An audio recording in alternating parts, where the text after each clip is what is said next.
and head back to this. We'll get it all set up. I'm a gamer. I've been used to it my whole life.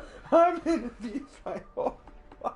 I know, persecuted my whole life. 30 lashes on the back. Give him an achievement. Now give him an achievement.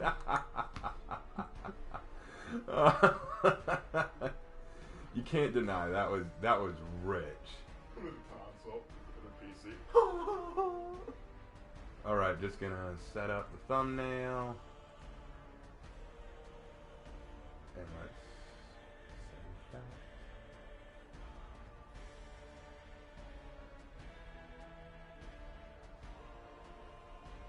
Come on. I hate when it does that. Okay, come on, come on. There we go. Alright, now we put it in that playlist. Make sure it's set to monetization.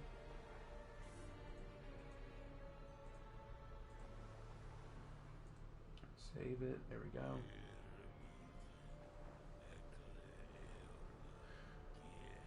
Good. Good, good, good. Alright. It has begun. What? The stream. Has it now? Yeah, we've started. Have you gotten the pasta? Who would I need to get prior authorization from? The players. Oh, I get it. It's not funny, but I get it. I ain't laughing, but I get it. I get it. I ain't laughing. I ain't laughing, but I get it. I'm gonna go ahead and get ahead of the curve here. What do you mean? Ah, thank you. Appreciate that, bro. I think this is for you. Oh. No, I'm kidding. This is for you. What? Who do you think you How are? dare you son of a biscuit. How dare you assume anything? Did you just assume we needed a plan? Well, I mean, it'd be nice. Now, let me see. Where the heck is it? This is. I could have sworn... Where on... There it is. Damn, it took me a while to find that. Alright, hey guys, how we doing? How we doing? Got a lot of people already on. Awesome. Hi guys, what's up? What's up?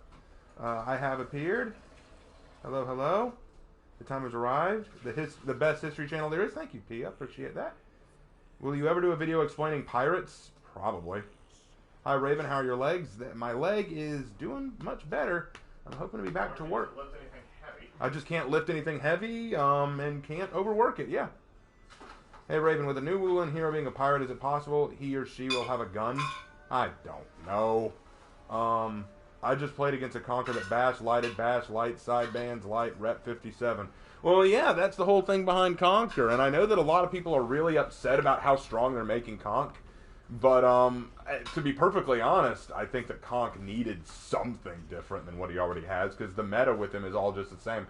I read this one guy's comment on my video basically saying that they hated what was done with Conk, because now he's just, you know, like every other hero. He used to be so unique, so special, because he was a defensive style character who didn't have to spam moves over and over. And my response to that is, well, yeah, but that means he is either going... That means that he's the only character of his kind that can do that, and he kind of needs to fit in with the rest of the characters, I feel like. I feel like if you just leave him in his own little pocket, people are going to get tired of him, or he's going to be forgotten, or he's just going to be OP as all mess against certain characters. He needs to be able to trade blows with everybody and have openings that other people can exploit. Because if all he does is shield bash light, shield bash light, shield bash light, fake you out, shield bash light, then it's like, why do I want to play against or with this character? It's one of those things. It doesn't really bother me so much, I suppose, but I think that it's cool that they're doing it. My bigger concern was always with the release. Ooh, $5 from Cameron. Raven spell. Oh, no, I'm not spelling that, Cameron. I appreciate the $5. I'm glad you gave me the $5. That was very nice of you to do, but I'm not spelling that. Like, no, I'm not doing that.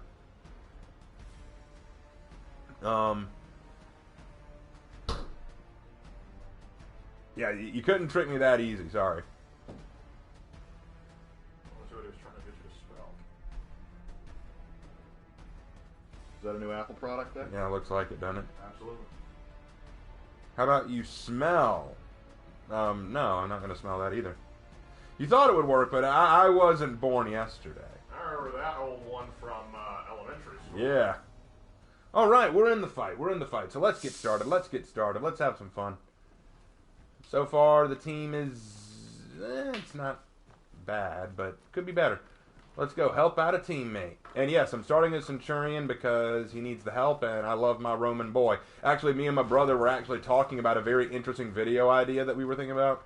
How different emperors and empires would react to other empires and emperors from different times and places.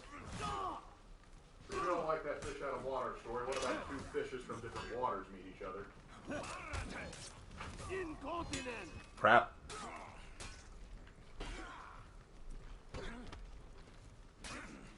Lighting. There we go. There we go. Got Raider down. That's for the glory of Rome, boys. For the glory of Rome. Scent, don't get toxic. What do we got here? Another scent.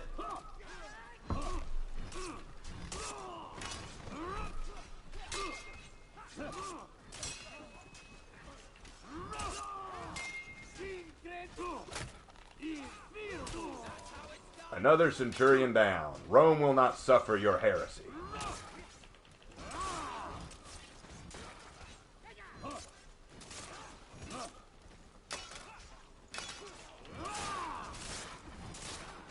Gotta turn V around at some point.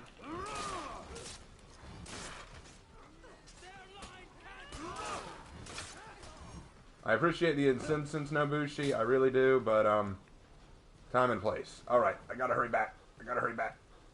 Oh, you again?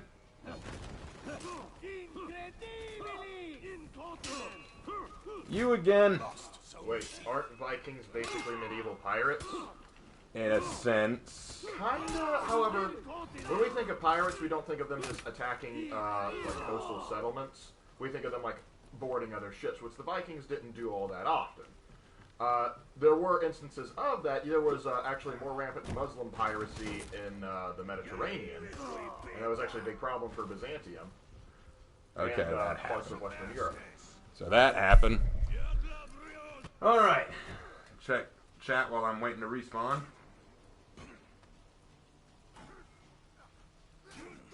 Finally, someone who goes for B. Hey Raven, will the Warriors of Heathmore be guardsmen? Oh, you mean in For Honor and Glory? Will they form their own guard regiment? That'd be cool, actually. That'd be kind of cool if Just the give them all Warriors... power swords. Say, all right, boys, enemy objectives that way. Go for it. Don't know what you'd call them. The Crusaders. What? The Heathmore Crusaders. Your team rallied. Yeah, I had to turn this around somehow. Captured Zone A.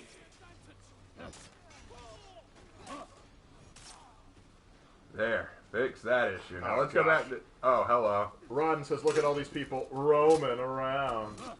Nope, we see what you did there, and we do in fact appreciate it.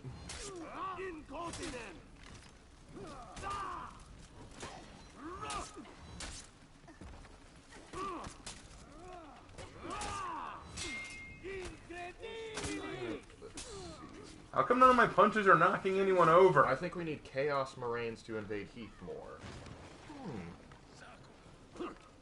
Who would win in terms of warfare?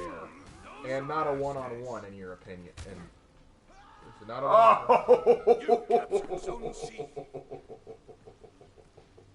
That was... Oh, hi. And there they go. Thank you. Alright, so Nash, who would win in terms of warfare, not a one-on-one, in your opinion, in simplest terms, the Roman Empire in its prime or the Japanese Empire in its prime? In their prime, I would say Rome would beat Japan. It depends on, like, if we're using, like, classical, like, the classical Japan... Well, okay, no, if we're talking classical Japan, that's a little different. Like, Edo period Japan, if you consider that their prime, which it would be in many respects, then yeah, they would beat Rome because they have guns. They have gunpowder. And then there's also, like, in World War II, they were considered the Japanese Empire, so they had kind of an unfair advantage there. So, I'm gonna go, like, if you consider, Good hit, good hit. You lost. but if you consider, like, Sengoku Jidai, Rome still has a shot.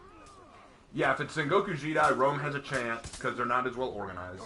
Even though they do have guns, they're not as high tier as you would think. And they don't have as great cavalry as say what you would see in Western Europe later on. Right. And not bad by any stretch of the imagination, but still. You use that thing all the time, man. It makes me happy.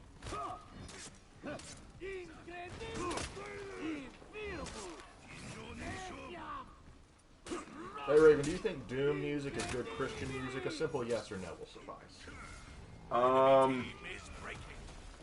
It doesn't praise the Lord, but the actions of Doom guys certainly do. So take that for what you will. I'm gonna say yes. Not traditional by any means, but still good.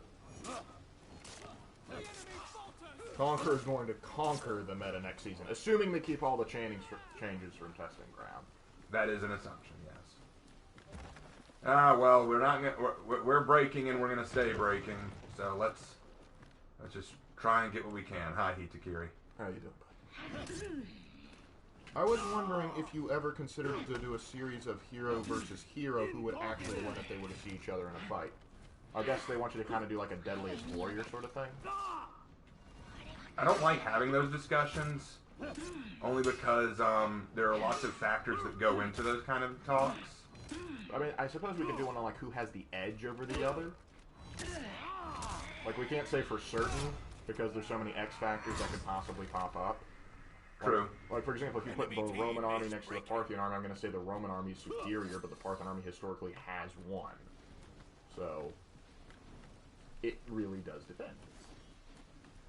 Hang on, guys, I'm coming. But we're not going to throw the idea out. We might flirt with that idea. That's an interesting concept. We'll have to think about it. That's all I'll say to that. Hold on, guys. Hold on. Just hang on. Yeah. Don't die yet, boys. I'm coming. Rome's on its way.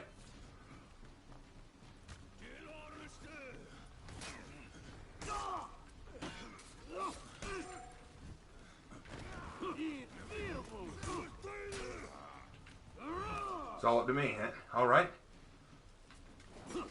Good try. Shit, he still got me? I rolled out of the way. Well, now it's over. It's over now. I thought I rolled out of the way of that. You were just like right on the edge, man. And now he's emote spamming. Hey, the regulator. Yeah, he got so freaking scared he had to throw a fire flask at me instead of fight me like a man. You need a glass of milk. You're a baby. Holy crap.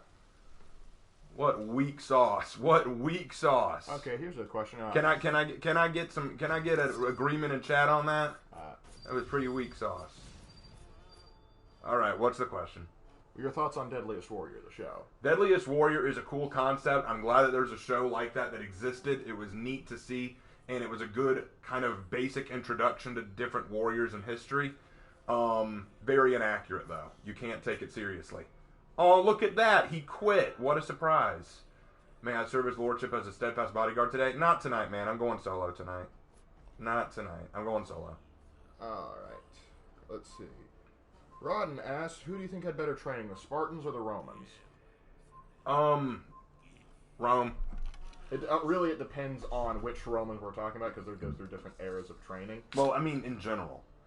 Yeah, in general, because Spartans, great warriors, some of the best military training you can get, but Romans were trained to do other things than just, Well, the Spartans, their whole livelihood was war. That was their livelihood. But the Romans had a trained military. That means that they were a trained military force that trained specifically for that purpose. It wasn't just a part of their lives. Also, keep in mind that the way the Spartans trained wasn't that different from the way the Athenians trained. They just did it more frequently. And they did it more balls to the wall. More balls to the wall style. The Romans, meanwhile, had to deal with various different kinds of enemies, various different kinds of oppositions, had to adapt their strategies, learn new ways of war, learn new methods and tactics of war. The Spartans really didn't evolve their method of war, and that's why they eventually were defeated. Yeah, literally, they got their behinds handed to them by Thebes, because the Thebes produced a military mastermind that was actually willing to look at Spartan tactics and use it against them. Yeah, I gotta do work. And he was actually able to defeat them and destroy the Spartan hegemon over What's up? Greece. Okay, so Bodhi didn't hear us. I most likely missed your answer, but just so that I don't have to log into Discord later, do you think Doom music is Christian music? Yes. Fine, yes, it is. You got your answer. Awesome.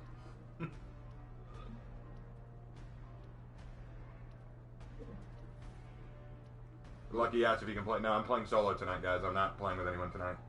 Would the horseback archers beat the Romans if they were in Testudo formation? You start playing them. That's why I usually holding out. I'll explain.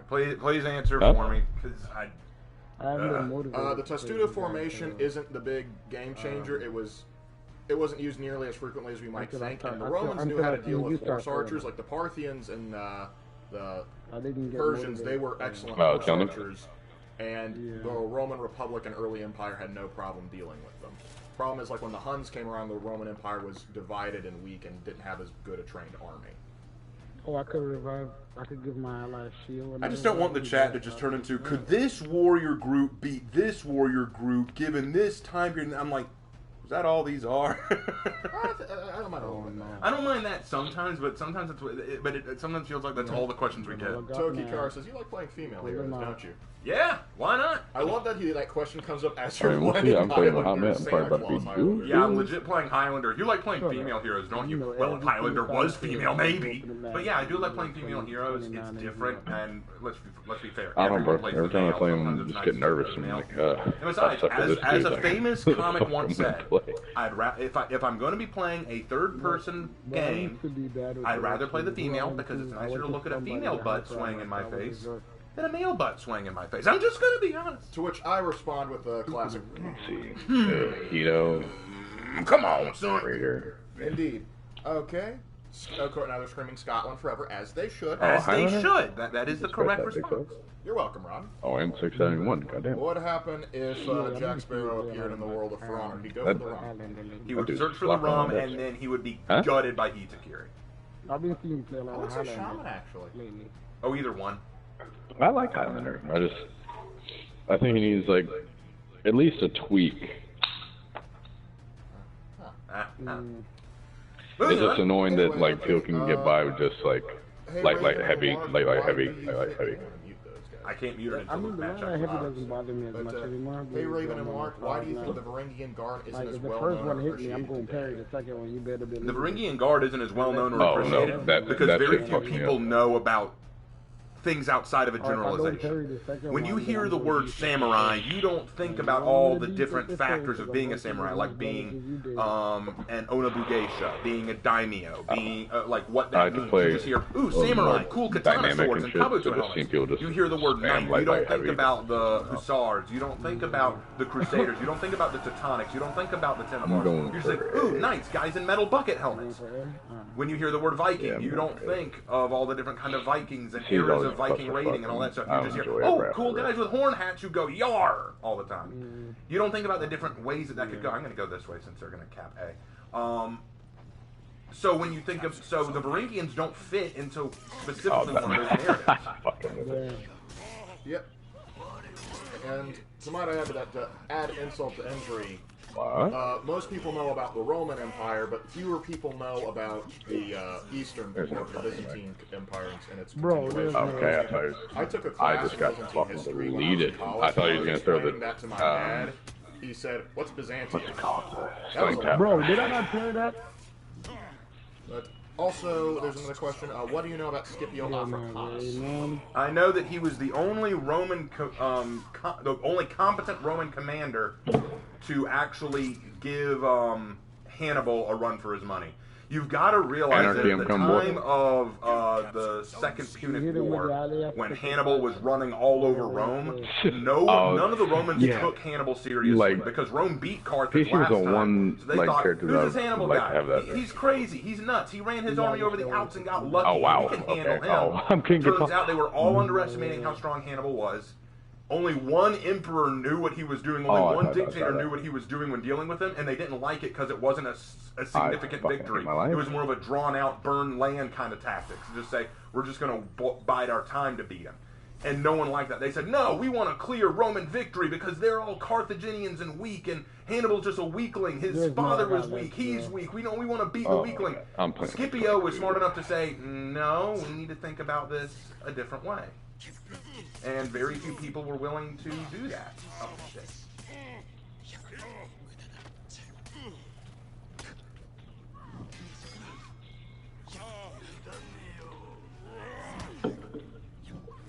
coming at me. Damn. Oh, there, you want to use the guys. Yeah, let's do that. That's about that shit. Yeah, we're gonna mute that. I mean, I'm getting shit on. I'm frozen on. I'm getting Not as fucking egregious as dookie some on. people have heard, but I don't want to upset too many people in the chat. There, they're all muted. You got I one low. can't really hear anything. Hold on, let me up. Nah. Oh, that No, was no. fucking. Wait, I muted down them. him. Out. God damn it. Oh. Fuck.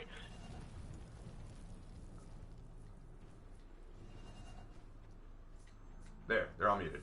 Okay, there we go. Lost Zone C. Alright, that should have fixed it.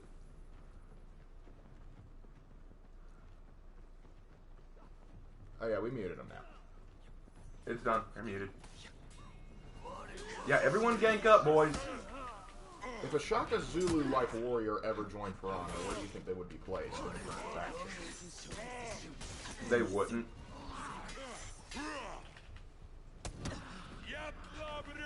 If they had to be put somewhere, probably they'd fit in best with the Vikings.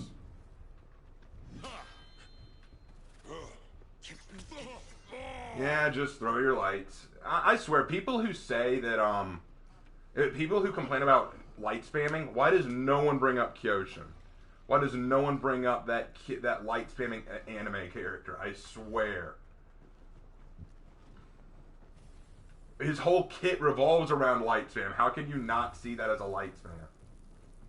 This whole kit revolves around anime. I better go help and get killed again. Raven, what mechanics in this game would you improve or remove, and what would you replace it with? There's a whole video in and of itself right there. Whoa, whoa! Come What are you on. talking about? Wow, What you is there to gank complain just about? as hard. Zone A.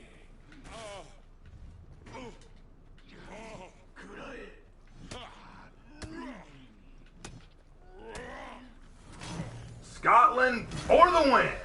Bingo. Wow! What's with the wows? What's with the wows? Y'all ganked me earlier. No, you're playing Owen Wilson. Wow. I don't understand that. Y'all were kicking my butt earlier, ganking. Now I take both of you on and win. You can't stand it. And now he's saying, sorry. What for? What are you sorry? That's the game. It is, in fact, the game. Okay, anyway, the question still remains, what mechanics would you change or get rid of, and if you got rid of them, what would you replace them with? I'd get rid of, I can't really think of anything that I'd want to specifically get rid of. There are some ideas that I'd like altered, like revenge. I'd like it tweaked a little bit.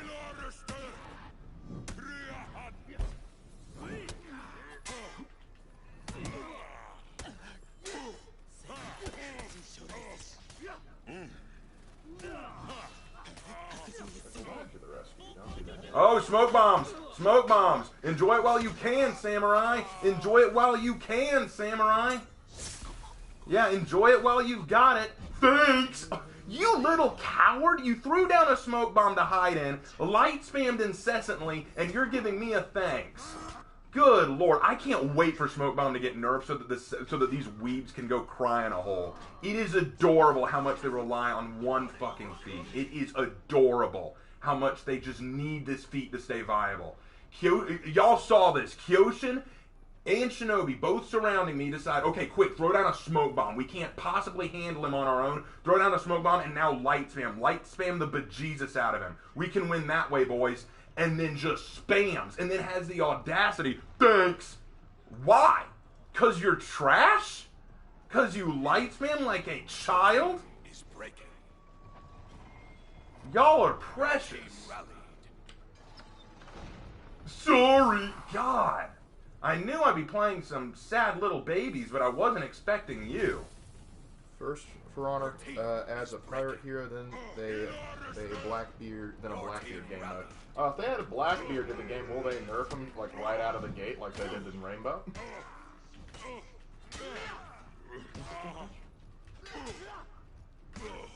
God, the light spam. Everyone's light spamming today. Well, with Raider, it comes naturally. Oh my lord! Thanks! Oh man, They're not salty for no reason. They are salty just because I killed them. And then it's not like you've been repeatedly killing. You killed them once and they got upset about it. My goodness, I was not prepared for this. Look, I know that there are salty people in For Honor, there are salty people in every game, but this is tragic.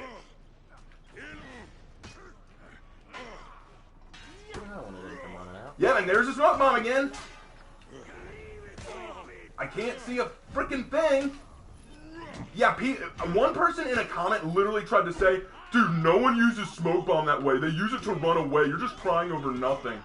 And I'm like, do you not play this game? Do you not see what every sim... That proves right there what I was... And then when I responded with that, he said, okay, maybe some people do that, but that's not the chief reason for the speed. And I'm like, that's exactly what people use it for, though. That is exactly what people use it for, though. Oh, sorry, Gianni, I didn't mean to hit you with that. But God, like, just people were telling me, dude, why are you making fun of weed? Smoke bomb is a totally balanced feat. No, people only use it to run away. No one uses it to spam anything. Like, do you not play this game? Yeah, I use smoke bombs to help my teammates when they're being ganked. That's the idea of when it's supposed to be used, but the problem is when it's used when they're doing the ganking. Then it's just like it's complete unfairness to the guy that's trying to defend himself. Okay, here.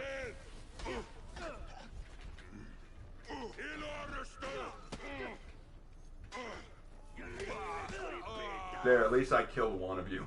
Thanks, thanks! Thanks, thanks, thanks! My God, you are some salty children. Wow. And his name's Godly, and he has a Sharingan emblem, and he's playing a Kyoshin. Ladies and gentlemen, I present to you the average weeb in For Honor.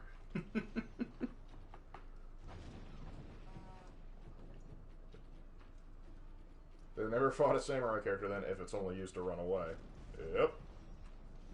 Do you think Highlander needs a rework? He could use some tweaks, I think. Yeah. Maybe not a full-on rework. I feel like the problem is he's too reliant on his heavies, but he can't flow into them like Hitakiri can.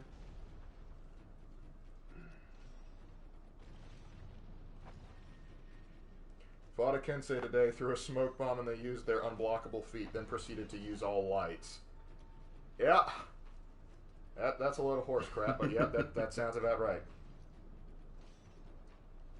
Brother Lord, hey Raven, are you okay? You seem a little irritable. You doing all right? Well, you'd be irritable too if you dealt with this kind of trash twice in a row. The last game I had, final stand between me and a raider. Just raider to throw down, see who could outlast the other. Throw a fire flask. Easy win. In this game, just going in, having fun, new group of people. Very trash characters, just throwing in a lot of chat spam, emote spam, light spam. Like, very, very toxic players. Wasn't prepared for this evening. Just unbelievable amount of garbage. And I guarantee at least 2 of their team will quit. At least 2 of their team will quit.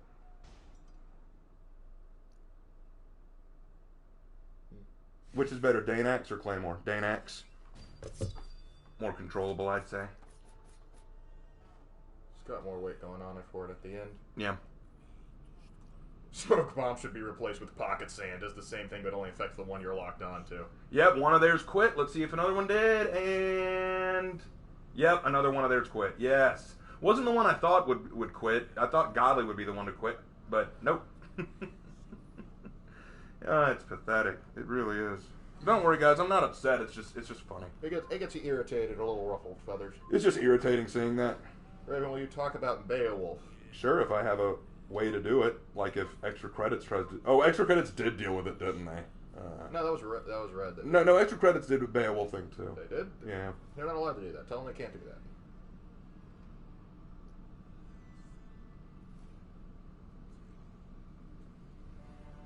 Let's see. Can you play Lawbringer? No, I'm not going to play Lawbringer yet, because he's going to go in as his Uchiha character again. So, let's go... Who to go? Who can I play that's going to outplay Kyoshin? I could go to Heavy Boy. You could go Heavy Boy. Yeah, let's go Heavy Boy. I'm thinking Heavy Boy. Either him or JJ. Actually, JJ might not be a bad idea. Let's go JJ. JJ might be able to turn this one around. Why are you selling Nobushi? Game, what are you trying to tell me? Sorry, he was in the bathroom. She's just holding him in place until he gets there. There he is. There we go. Now we got him. Besides, it's Asian Santa. It's Asian Santa. We're getting close to... It's Santa Claus. Oh, it's Santa Claus. On wonton, on dumpling, on mugu with ham, on bread. Oh man, our social credit score is gonna drop like nothing, man. Jongjun is Nobu? Or maybe? You know, I want to see extra credits comment on one of your response videos. They'll never do that for two reasons. Number one, I'm not nearly big enough for them to give a dang. But number two, everyone commented on their Nazi video and their orc video. And all they did for the Nazi one was just release a public statement saying, y'all don't understand what we meant. And as far as I know, they didn't release anything about the orc video. So they aren't big enough to address any of their commenters. And I know I'm not the only one. I know that there are lots of other people who have come after them for things that they've released. They never respond to anyone. He kills you when you're sleeping. He kills you when you're awake. Yeah, instead of... He knows if you've been bad or good, so be good for goodness sake. Oh, you've been on the naughty list. You've been on naughty list. Your public credit score is dropping. You get sent to re-education. The Chinese girl I dated and the Chinese club that I knew in college are going to murder me if they ever hear me do. Actually, no. You know what? Leaf would probably be totally okay with that. Leaf would probably laugh at that if I'm being honest. She'd probably go, "That was funny. However, you have spoken out of turn. Therefore, your comments will be stricken from the record." Oh yeah, I got Tiandi right behind me. Come on, man. Just in case we are worried the CCP is watching, I would like to announce that it is now the Tiananmen Square 1989. For my friends in China, please go to your local search engine and type in Tiananmen Square 1989. Look for the picture of the man in front of the tank. You won't find it because your internet has now been disabled. Thank you. Oh no, you don't. Come back here, Shinobi. Come back here, Shinobi. You ain't getting away from me. I know your game. What the? What? Did a little maneuver. This is a bot. He shouldn't know those kind of maneuvers. Okay, now I'm getting mad. Don't do that. You're a bot. You have no right being good. Nobushi's trash. Some of them are. Nobushi's trash. Stop being good. Thank you. Now all is right with the world. Wow! Godly just lost it. Wow! What happened? Did you lose? $5 from Cameron McDonald, minus 5,000 social credits. Has just been added to your schedule. Like, when would you like to schedule your execution? I demand my execution be on July 4th. I demand that. If I am to die, I will die with honor. I would like March 15th so it can be on the Ides of March. But thank you, Cameron.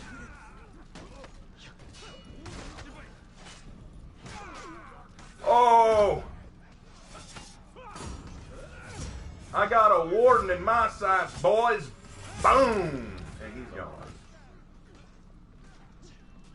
Hold on, Tiandi. Okay, hey Raven, sorry if this is asked already, but you got any tips for writing the best friend of a story's main character? Okay, so like the best friend of a protagonist? And the last Nova Fett has just quit. He joined in, saw what was going on, and said, nope, I'm out. Hell no. Okay, what was the question? I'm sorry? How do you write, like, the best friend of a protagonist? I did a whole Raven's Writing Room where I talked about side characters. I would definitely consider watching that. I do talk about that to some degree. Keep in mind that a side character doesn't just exist to be a side character. That's a common misconception. They have a role, they have character, they have position.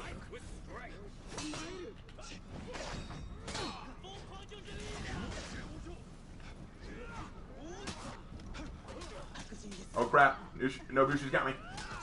Hey Raven, do you play on Xbox at all or not? I haven't touched an Xbox in ages. I might have to dust off mine. Hold on, Godly! What happened here? What happened here, Godly?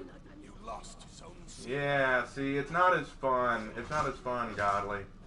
It's not as fun. The person says, oh yeah, I forgot about that video. I need to give it a watch. Yeah, give it a watch. Yeah, definitely give it a watch. Y'all, I do recommend. Y'all ask me about writing advice. Sometimes I have discussed what y'all ask me in videos. There, in my Ravens writing room, I do discuss these things. Yeah, but sometimes, like, while they're watching the stream, they think about, oh, well, these other things. So, we completely understand why you do it. Yeah, I know. It's just don't be surprised if I say I did a video on We're that. not hating on nobody. Because I do videos specifically addressing y'all's points. And if there are ever things you really do want me to talk about specifically, send them in a comment or something, and I might make a video on it. Because there are some things I would be willing to talk about. So don't worry about it. Ooh, we're getting the WoW spam. Wow, oh, crap. What'd you do? Fell on my foot. It's kind of funny if you think about it. Get over that. Oh, right. There was once a tale of a gaming company adding good and original characters to a game. The company never added characters from the previous game. This company was not Ubisoft. Yeah, well. Good job, Godly. You got me. Took you a few tries, didn't it? And you notice this, guys. Godly's no longer chat spamming thanks. He has now realized the error of his ways. The weeb syndrome has finally begun to leave him. Perhaps he's grown some wisdom with his age. No. Old man is clearing house. Well, I'd like to see you do more Ravens writing.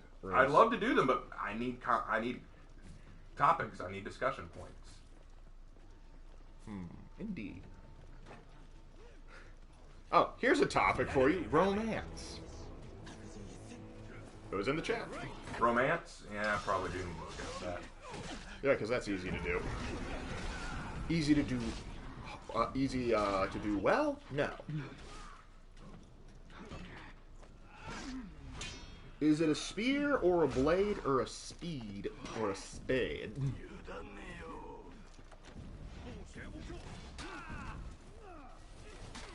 Really, Hitakiri? Now is not the time, young man. Run away, Hitakiri. Run away, Hitakiri. You captured Zone A. Thanks for buying me time, Hitakiri. Enemy team is breaking. Godly is really salty right now. They're all really salty right now. Paragon Crush, that question has been answered in our most frequently asked questions, so I'm going to direct you to there. Not a bad question, just we've already answered it. Yep. If we've already answered that question in a previous video, let's leave it there. Yep. Y'all notice how salty these boys are? Just, it's kind of pathetic now. Like, I feel bad for them. Genuinely. How do you world build? How do you manage a dysfunctional economy in the 19th century? That's a similar question. It varies on what kind of world you're trying to build. But it can be a fun process, though. But yeah, that is something we'll have to approach at some point.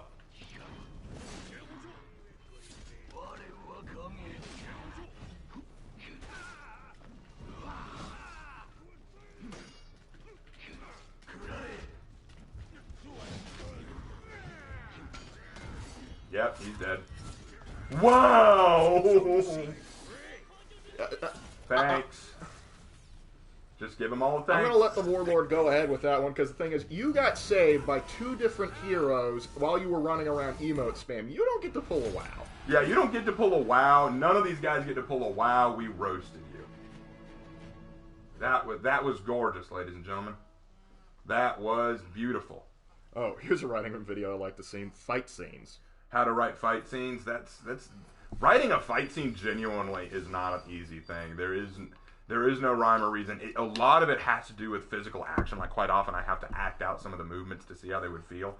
And also it helps if you have a background in martial arts and fighting. I do. I've done that for a while, so I actually understand some of what I do. So there is that. Yeah. I'm not going to play with these guys anymore because a lot of them are getting really toxic, and I'd like to find a different group. So let's pull out of that. And let's go into a different one. It's going to throw you in the exact same group. If it does, so be it. But I'd like to think it would take me somewhere else. Nope, right back in it. Right back. Holy crap! Did I call it? That sucks. Not the same group, different group. Okay, no, I saw Godly in there. Well, it might have. Oh, it freeze frame for a second. It freeze frame for a second. Okay, we're good. But see, I was just sick of fighting them. I was sick of that. That was annoying. It's all right, True South. We're happy you showed up at all. We're glad you came, True South. I'm glad you came. Let's go. Ooh, betrayal will have to be its own thing. Betrayal, that might be a subset of another video. Because you can't just half-ass a betrayal. No, that's something you really have to build up into. Unless you're doing it for I was asked to comedic do sense. Lawbringer, so let's do a quick Lawbringer. Hey. Hey, Maria, how you doing? Last guy. Go with the. Can't you see this is a polearm build right here? Hey! Is it possible to actually use skill with Aramusha, or will I be forced to light spam? Yes. It's called rotating light spam. You don't have to, but I choose not to play Aramusha because I suck as them. Might you explain the thumbnail? What are you talking about, thumbnail? Oh, you mean the thumbnail for my video? That is an image drawn by Hannah to mess with me. Except the background. The background's from something different. The background is from Warhammer, but the image is an image drawn by Hannah to mess with me. Alright, so we going Law Daddy. I should warn you, I am terrible with Law Daddy. Oh, and a person, thanks for stopping by. Hope to see you again there, pal. Oceanic Bro, you can actually write a fight scene, you're not going to get good content from Ubi. Hey Raven, have made any monsters in Revenant King? The character's kind of a monster. Well, I mean, yeah, I think you're misunderstanding what Revenant King is about. It's not just about killing monsters. It's actually a almost detective-style story, like a gripping story about an overreaching crime that they're trying to solve, and there's a lot more to it than just killing monsters. Yeah, if you want that, that's Night Angel. Yeah, read Night Angel if you want that. Can you play Valak later? If we have time. You mentioned this earlier, but since the guy just joined, Conch rework, what's your opinion? I think the Conch rework, this is just to answer that for good. It's more than he needs. I wanted Conqueror to get a rework because I felt like he needed one. He wasn't in a good place. But, I better go to C, deal with this crap. Oh, crap. You're all here, aren't you? Oh, crap. Oh, crap.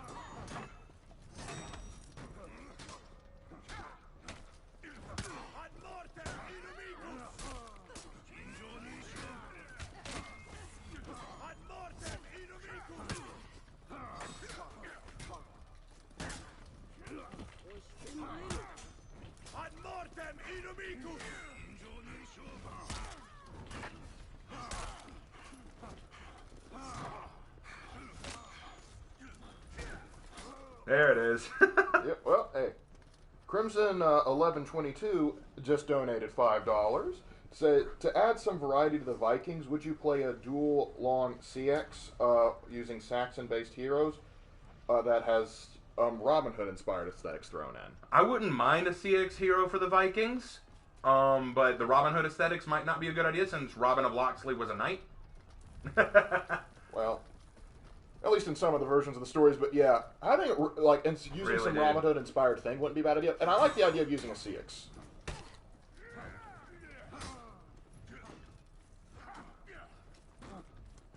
So this is what we've got. Like I said, I'm really bad with Lawbringer. So if y'all were expecting good gameplay as Lawbringer,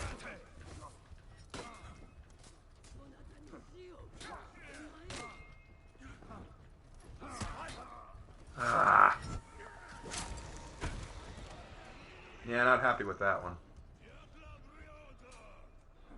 Yeah, like that's what it is, I guess. I'm gonna lose a lot of viewers. What's a 'cause of- CX? It's kind of like a basically a Viking Saxon sort of like it's a short sword. It's kind of like the everyman's useful tool kind of sword. Think of it like a machete, but a little bit more refined. Yeah, I'm not gonna blame this gameplay on them ganking. I genuinely suck. Well, that warlord's also pretty dang good. He is, but I genuinely suck. So there is. That. I feel like Lawbringer's kind of like a high risk, high reward character in a lot of instances because in the early game they were amazing, but as time goes on, the problem is to get anywhere with them, you need to be very good at the feinting game, and that. Warlord, what is your deal with me, man? I think he's like that referee in that one South Carolina game that tackled the guy.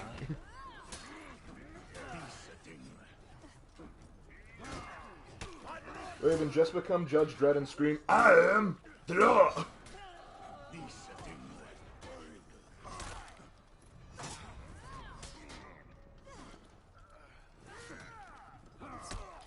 Finally, a little bit of revenge.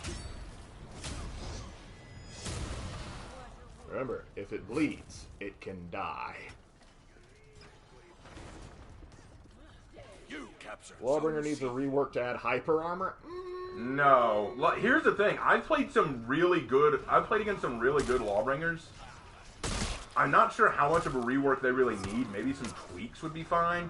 Just, guys, don't confuse... If you're watching my gameplay and thinking, wow, he's doing really bad, Lawbringer needs some help. No, I'm not good at Lawbringer. So don't think that this is because Lawbringer just sucks. It's because I suck. Plus, they are ganking a little bit. That doesn't help. I'm coming. Hold on.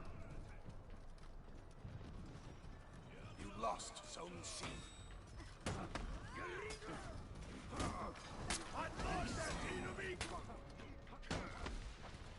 Think they'll give Warlord Goodmunder's hug. They'll probably give that. They'll probably just make a unique Viking hero to give that to. Yeah.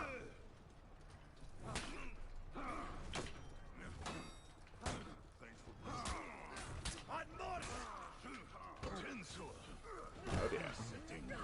Yeah, this is what it's turned into. Run away! Okay, so you heard Warmonger. She's had enough sheep. She's not ordering the lamb today. Don't even offer it. And dead. What? Oh, this is a question for you. Bless this man's heart. What is hyper armor? Hyper armor is when a character in one of their attack animations develops an uninterruptible stance. In other words, you can hit them while they're doing the move and it won't stop the move. Their move will still carry through. So the only thing you can do against that kind of attack is either dodge it, or parry it, or block it. You cannot interrupt them. Some characters, like Warlord, Shugoki, and Zhongjun, and Jormungandr, and several others all have hyper armor.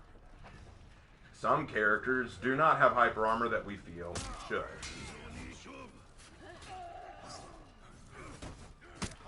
You lost Zone A. Yep. Cool, Vanty. Okay, do you think it's okay for a guy to have romantic feelings for a werewolf, not the Twilight kind? Because if a girl likes a werewolf, everyone likes, oh, okay, but if a guy does it, then it's somehow bad. I got a question, where are you getting this from? Is this a story, or is this just I don't understand where this is coming from, man. I'm a little confused here. But, I mean, hey man, you do you. As long as you don't publish a teen novel series about it that turns into a weird cultural phenomenon, we're going to be okay. Unless that's what you wanted all along. And I'm dead.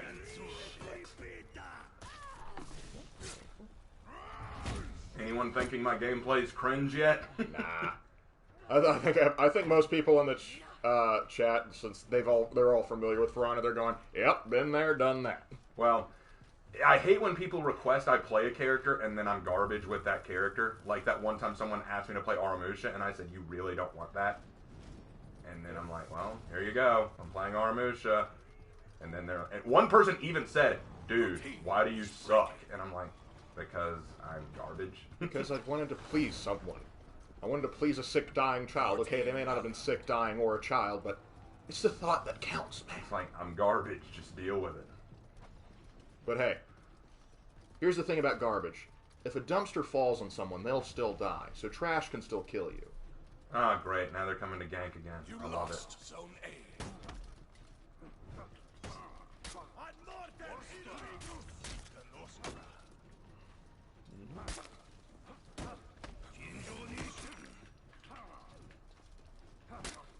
Oh, it's an OC. Oh, it's an OC. Oh, if it's like for a story or like a D&D session, yeah, that's fine.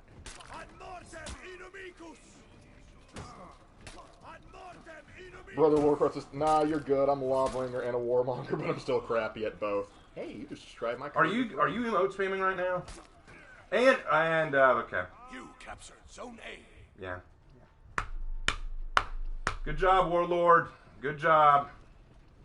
They really need to like reduce how long they can push that. That's Good job, Warlord.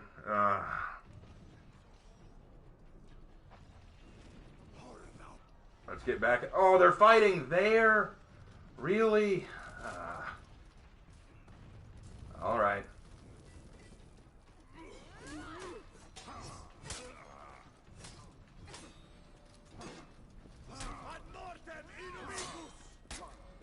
Shadow, we have answered that in the most frequently asked questions video. We encourage you to check that out. Not a bad question, but it's answered there.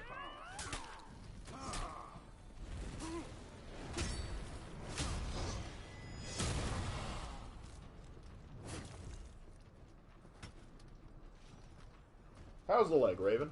It's fine. I answered that earlier. Yeah, but this guy joined relatively soon, so... Yeah. Hey, it's Larry's band. Everybody likes Larry's band.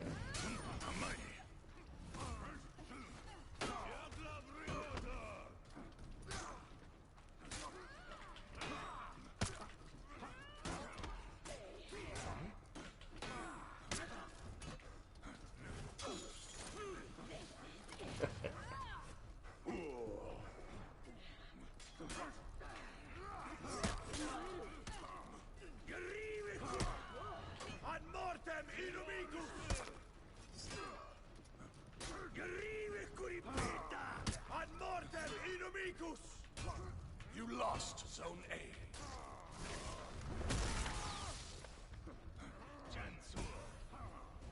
Your team Warlord is and Raiders breaking. grab and charge should only be accessible through guard break. Agreed. Yeah, I can agree with that. I'll agree with that. Because it can be a little ridiculous. So how'd I do? 4 kills, 6 deaths. Actually, I thought I died more times than that, so that's But encouraging. considering the amount of times they were ganking, there was typically 3 of them around at one point. Like, Yeah, even right out of the gate, they were ganking. And considering that even despite their ganking, it was still a close match for them. So it's not like they have much to come home and brag about. They will anyway. I'm not saying they won't. I'm just saying that it's not like they did. It was a total washout. Yep. Defeat. Yep. What did I miss? Sorry. Oh my, are you for real, dude? Ah, come on, man. What is with these people? Why do I keep finding the toxic matches tonight? I know there are better people out there. There's got to be better people out there than this on a Friday night. Come on. Hey, Raven, what would you think of the new hero if he's a member of an Assassin's Guild? I don't think related to Assassin's Creed, but just an Assassin's Guild. Wouldn't fit the pirate aesthetic. Did they all quit? No, they didn't all quit. My team quit. I was the only one left on my team, so that means they're all probably friends, which would explain the ganking. Yeah. And the new guy looks to be South African. Might be. I only get put in sweaty matches. Yeah, it do be like that sometimes.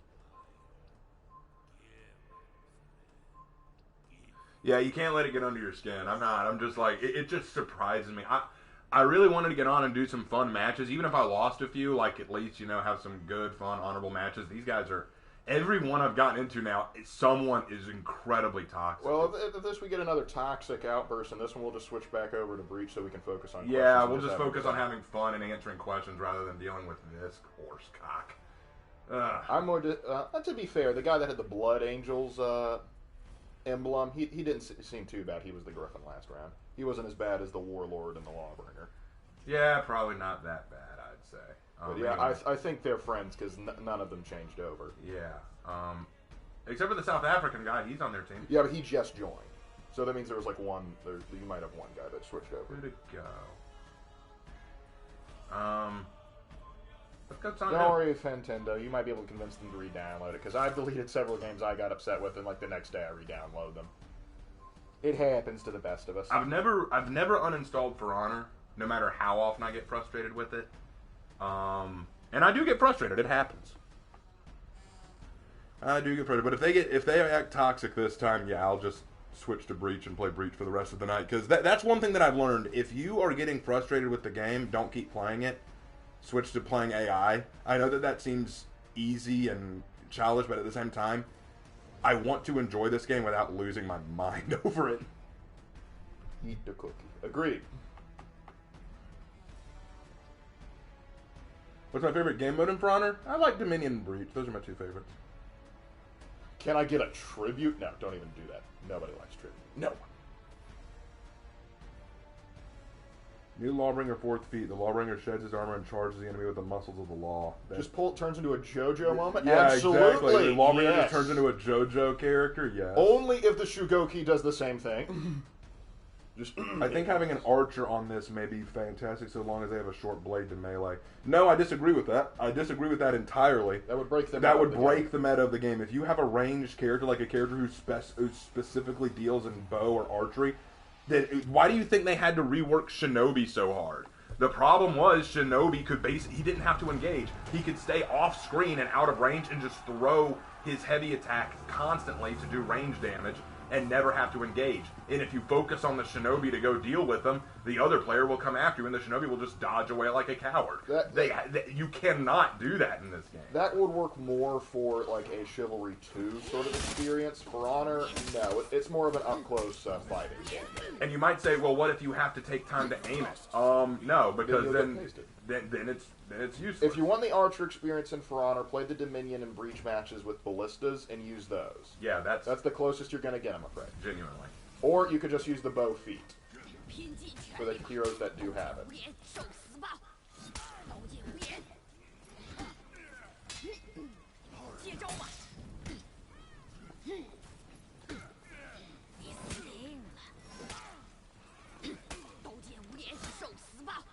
What the? Okay, Paul King, knock it off. What? What's going on? He's just repeating trash bad game over and over again. And if he does it again, I'm kicking him out. Yeah, get rid of him. All right.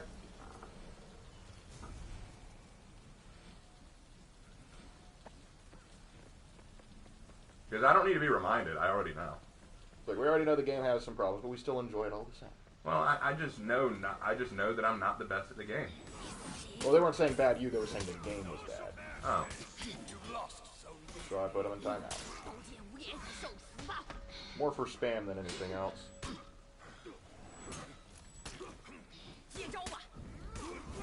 Good job, Raider. Lawbringer, we meet again. Here's an interesting one. If you could add new maps outside of Heathmore to the game, where would you place them? We don't know anything outside of Heathmore. I'm saying, like, if you could take like any historical-inspired area and put it in the game. Greece, maybe?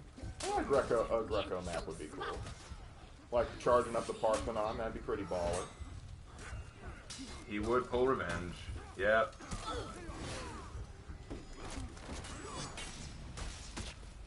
The council has decided.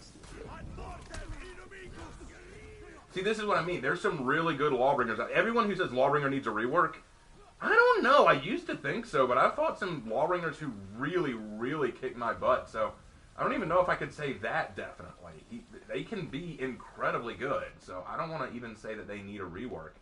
I think it's just a matter of how you use them, and I think some people just know how to use them really well. Well, the thing is, and I'm not one of those. Well, the thing is, like, Conk, I think, needs a rework, but I've still met some very good Conk players. I think the thing is, I don't think Lawbringer needs a full rework. I think maybe like a tweak on a few of their movesets might, like, to help out people that are just getting accustomed to them might be okay. That might be okay, yeah. All right, let me turn B around.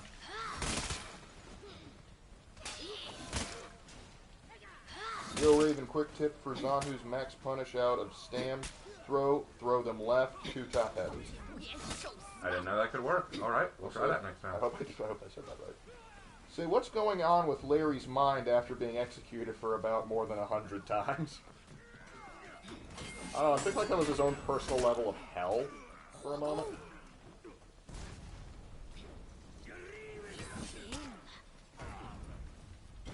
And that took care of Warlord. Let's get back to work. To be honest, good Lawbringers can be terrifying. Oh yeah, they can be. They really can, no question. Good Lawbringers can be some of the hardest players to beat. But then again, you could say that about anyone. Hey Raven, what would you think about a winged Hussar as hero with a cavalry saber? That'd be kind of cool. That would be kind of cool. The winged Hussars kind of focus mostly on cavalry combat. On cavalry combat, so it's not that they wouldn't be bad off the horse. I love the winged Hussars aesthetic. It's not that they'd be bad off the horse, but I think that it's kind of their thing. I mean, they are trained cavalry. It's not like knights where they have, like you have seen them fight and have competitions off ground, because the Bulls they're not as well known for it, but they did have melee infantry. Favorite 40k faction, like you need to ask. Like you need to ask. Imperium of Man, all the way, all the way. We are servants of the Emperor. Make a Roman Coliseum Mac for brawls and duels? Yes. Maybe sound like Rise Son of Mo? Yeah. Wow, that Lawbringer has it in for me. He just totally focused on me that match. Like, he wanted me dead. I guess he got upset that I killed him, I guess. Okay. Grimlock says, I think the new hero's weapon is a butterfly sword, but the devs did something similar to Hito's axe and Highlander's claymore. They made the blade bigger to make it more effective with one hand. Maybe, or maybe he'll have a second one. I don't know. Who can say? It's hard to predict this early in the game. People keep telling me, no, it's got to be a Viking. It's got to be a Viking. I don't want it to be a Viking. Yes, Divine Crusader, you're right. Larry did commit a terrible crime. Felony tax evasion. They're all ganking in A. Are y'all seeing this? Damn. Why are you all? Because they don't want to lose. They just want to get. That's the thing. That's the thing I find so funny. These people, all they want to do is rack up kills.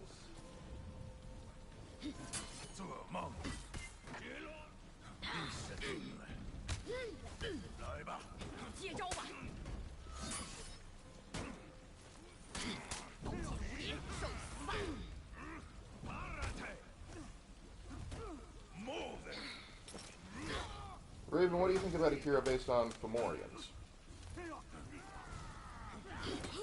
Oh, and he drop killed me. Okay, that's peak level cringe. All right, what's a Fomorian? Yeah, I'm not quite familiar. I've never heard of a Fomorian. I've heard the term, but I've never even heard the term. I don't know what a Fomorian is. Oh, they're a supernatural race from. Oh, they're like the giants from Irish mythology. Well, then I don't want that. I don't want a faction based just on supernatural entities. I mean, if you want one sort of named after that, like in the Viking faction, yeah, that wouldn't be too bad. But I guess you could sort of have like a Goliath-esque thing too, if that's the case. I thought Larry was honorable. Yes, to us, because felony tax evasion is okay. Again, Lawbringer, you seem to have some kind of beef with me. Want to explain?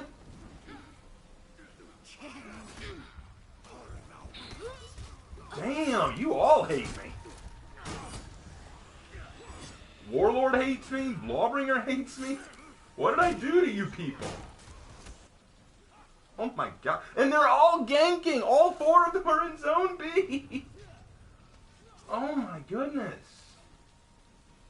I don't understand what's going on tonight, guys. I might as well change the name of this stream to The Night of Toxicity.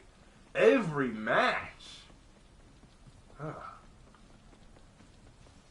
Well, stay la vie. I want to see a Viking based off of Conan the Barbarian. That'd be kind of cool, but don't be surprised when people complain, all the Vikings look like barbarians. They don't look like real Vikings. And the Viking fans are going to go, that's kind of why we're here. But no, all the Viking fans, they want them to look like real Vikings for some reason. Like, why do all the Viking heroes look cringe? And I'm like, well, it depends on the like Raider. I think in certain outfits looks amazing. Warlord's pretty dang sweet. Valkyrie looks pretty cool. You capture Zone A. Shaman has a interesting look. Highlander's a baller. Jormungandr, I like the weapon. A little bit of a payback here. nope. Now that's payback. No, I'm not going to stoop to your level. Yes. Victory. But I will emo. Here we go. Frisky goodness. I like some of these names. Oh, I like the duck emblem. That's a cool emblem right there. That actually looked pretty good. I got 6 kills. That's something. That's something. You want to jump out of the toxicity and go to breach? Let me check the time. Yeah, probably a good idea. Okay. Probably a good idea to bail on this now before. I love Zanhu. She just commits war crimes constantly. She does. You see, for her, the Geneva Convention is oh the my Geneva gosh, Suggestion. they all quit. They all quit. All the team we just played quit. They all just pulled out of that. That is peak toxic. Oh my goodness. Goodness of gracious, great balls of fire. That is so impressive. I love it. Guys, I need to change the title of this stream. I'm gonna fix that thumbnail. The toxic knight. And there it is. You're bad, Baldo. Was he one of the ones I played, or is that just a person in chat? I'm pretty sure that he was one of the ones you played. Which one? I didn't recognize the name. Oh, but getting hate.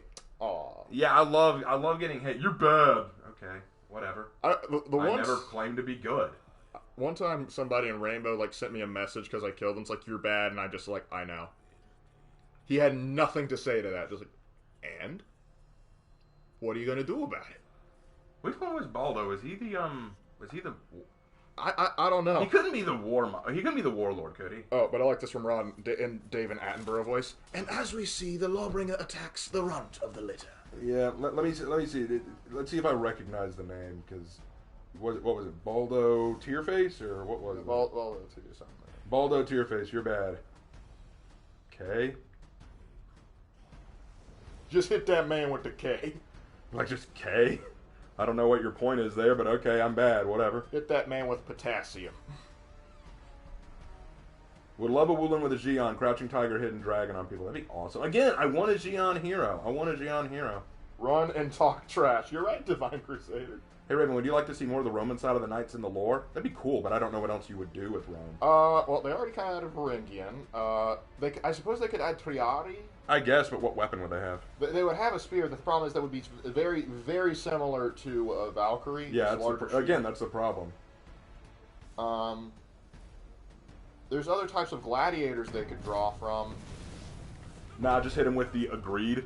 No, I'm not going to agree with him. I'm just going to go, okay, I'm trash. Just K-fam. I'm willing to bet he wasn't someone I played. Well, no, the timing was too perfect. He was probably someone I played and just wanted to let me know I'm bad. Oh, he messaged me back. JK watching your stream. Oh, okay. Okay. Just watching the stream. Oh, you slight. Oh, you. I don't see him in there. He might not have commented.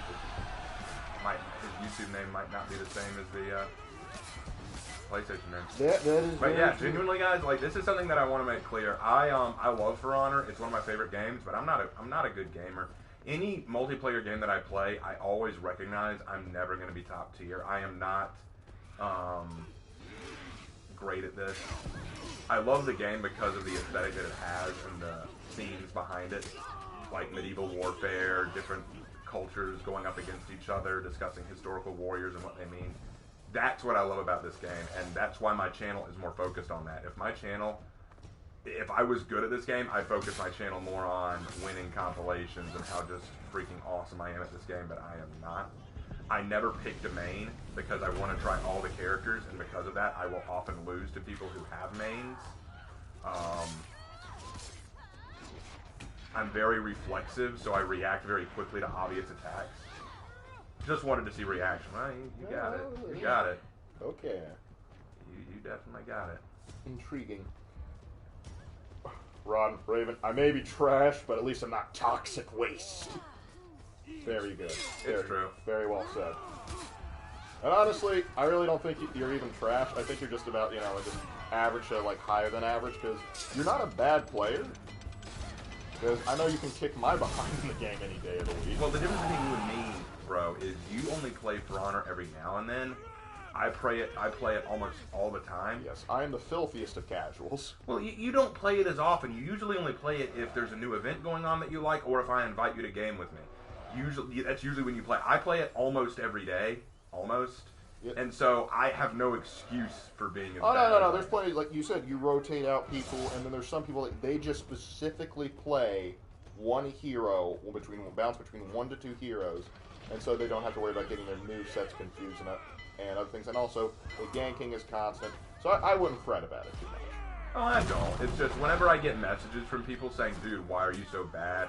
Or one person, I don't know if y'all heard this, I put it in the Discord. I had one person after a match tell me, I should cancel my YouTube account because I am a terrible For Honor player for a YouTuber. And I said, dude, he said that my videos were trash, my gameplay was trash, and I said, have you even watched my videos, man?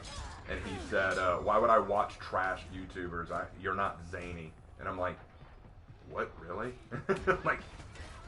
And that gets under my skin a little bit. I'm like, why would you compare me to a For Honor YouTuber who I am nothing like? Anyone who knows my content knows I don't do zany style content. Zany's entertaining in his own way. I'm not trashing Zany at all. I enjoy watching some of his videos, but why would you compare me to him? It's kind of different things. Like, ours is more historical information with a little bit of memes here and there, whereas other YouTubers, they focus more on gameplay and their jokes. Same way with Master of All, but Master of None. Hey Lark, who do you think would be Santa in For Honor? Why, we have a Santa. We have a Santa in For Honor, it's Highlander. Yep, we actually do have a Christmas character. It's great. We have a Christmas Highlander. Well, yes, he was compared to Zany Hardy. Yes, I was compared to Zany. Shocking, I know. I've also been compared to Go-Go Danny, which is probably a little more accurate. Only to be told that Go-Go Danny does better than me. It's true. Literally, the only times I'm ever compared to Go-Go Danny is when someone goes into the comments and just says, hey, if y'all want to see videos like this but better, go see Go-Go Danny. And I'm like, oh, okay. Sure. Thanks for coming by. Thanks for coming. Appreciate Thanks your for support. being a jerk. Yeah. It doesn't make me want to quit doing it, but it is disheartening. Yeah, but don't worry.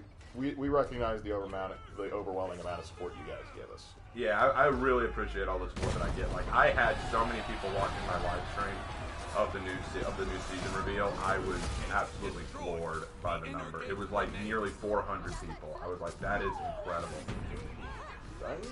I couldn't believe it. I was so happy. So I don't doubt that I have a following. I don't doubt that I have really loyal fans.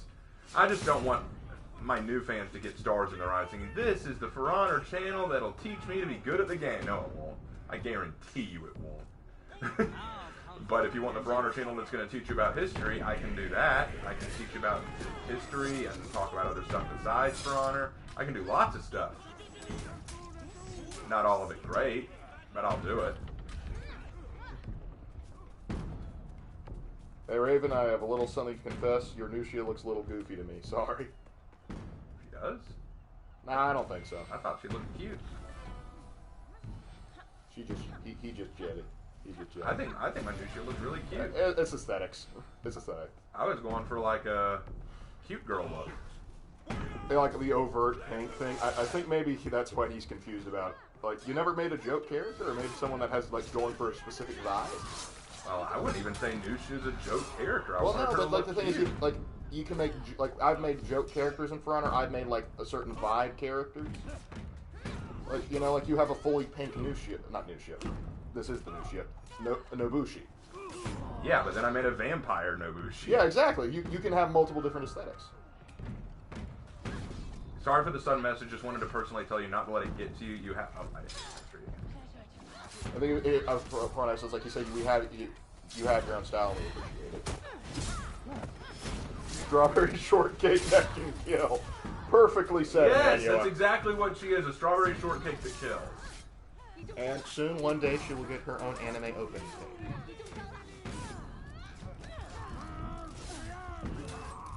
What's your opinion on Fallout 4's recent talk about update of Fallout London, introducing new areas, Knight Armor, Royal Guard, Longsword, Ranger? What? I haven't heard anything about Why would that. Like, Fallout 4 came out in a while. Are you saying like this is the new Fallout game? Like this is gonna be Fallout 5? Like this is going to be a new Fallout game like Fallout 4? I mean, it came out in 2014, didn't it? So like we're like sitting 7 years. Like, why aren't you working on the next game so you can get closer to working on Elder Scrolls 6, Bethesda? But honestly, London wouldn't be a bad. I'd like them to just go to the south, like where we live. I'd love to see their take on the south. Honestly, it's kind of interesting because Bethesda, before Bethesda bought Fallout, the original Fallout 3 was going to take place in Florida. Oh, that would have been awesome. That would have been crazy. Just like irradiated alligators everywhere. That would have been awesome. You mean Deathblood? No, that's actually a type of chameleon, believe it or not. What? Bull. Best part about that, not radiation didn't make that. That was actually made by like some pre-war scientists that were deciding, you know what? Nuclear war isn't scary enough. Let's make a nightmare. Yeah, literally. I could care less about skill but style and the way I look different. Yeah. Slanderous, bro, streaming takes the life out of me. I don't know how you can do it every week. It is exhausting, I'm not gonna lie. But hey, Slanderous, thanks for dropping by. Thanks for dropping by, Slanderous. You've been awesome. Love Slanderous, guys. Give him a big hand. Give him a big hand. I'm sure he'll feel it even if he doesn't hear it. I'll give him a big hand right here. We love you, sir. We love Slanderous. Actually, no joke. I love his videos. Even when it's just a joke video, it's usually really funny. Fallout 3 in Florida would have sparked insane amount of Florida man jokes. Oh, now's the proper time to capitalize on it too. Just like every single Fallout character has had their name, like the Courier, the Chosen One, the Soul Survivor, the Vault Dweller. Florida Man. Florida Man. Perfect name for a Fallout protagonist. That is just it. Florida Man. That is the way to do it. You know what I didn't do last stream, bro, that I needed to do, like my last For Honor stream? I didn't go on any rant. I think we need a rant. Someone was actually requesting, they actually came in, it's like, has he ranted about the new hero yet? Oh, why do I have to rant about that? No, he was just asking. Don't worry, we'll get there. We want more information. I want more information before I start ranting or praising, because genuinely, I don't know how to feel yet. I'll just say this about the new hero. There are 3 ways it can go. One, it can just be your classical pirate thing, like just we got a Viking style or European style pirate. The things that don't lead me to think that is because the silhouette that we saw wasn't designed to look like one, and so that doesn't lead me to think it will be one. And I think it would have been a little bit more overt. So I don't think that's it. Second is people are saying that, and I said this too, it looks a lot like it's ripped off of Assassin's Creed. Because the dude's silhouette looks like he has an Assassin's Creed outfit. The image looks a lot like Assassin's Creed Rogue's cover. So there's that.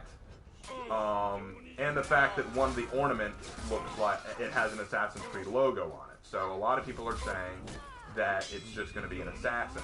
I don't want that. Believe it or not, I don't want it to be an assassin because I don't think Assassin's Creed and For Honor should be intermingled.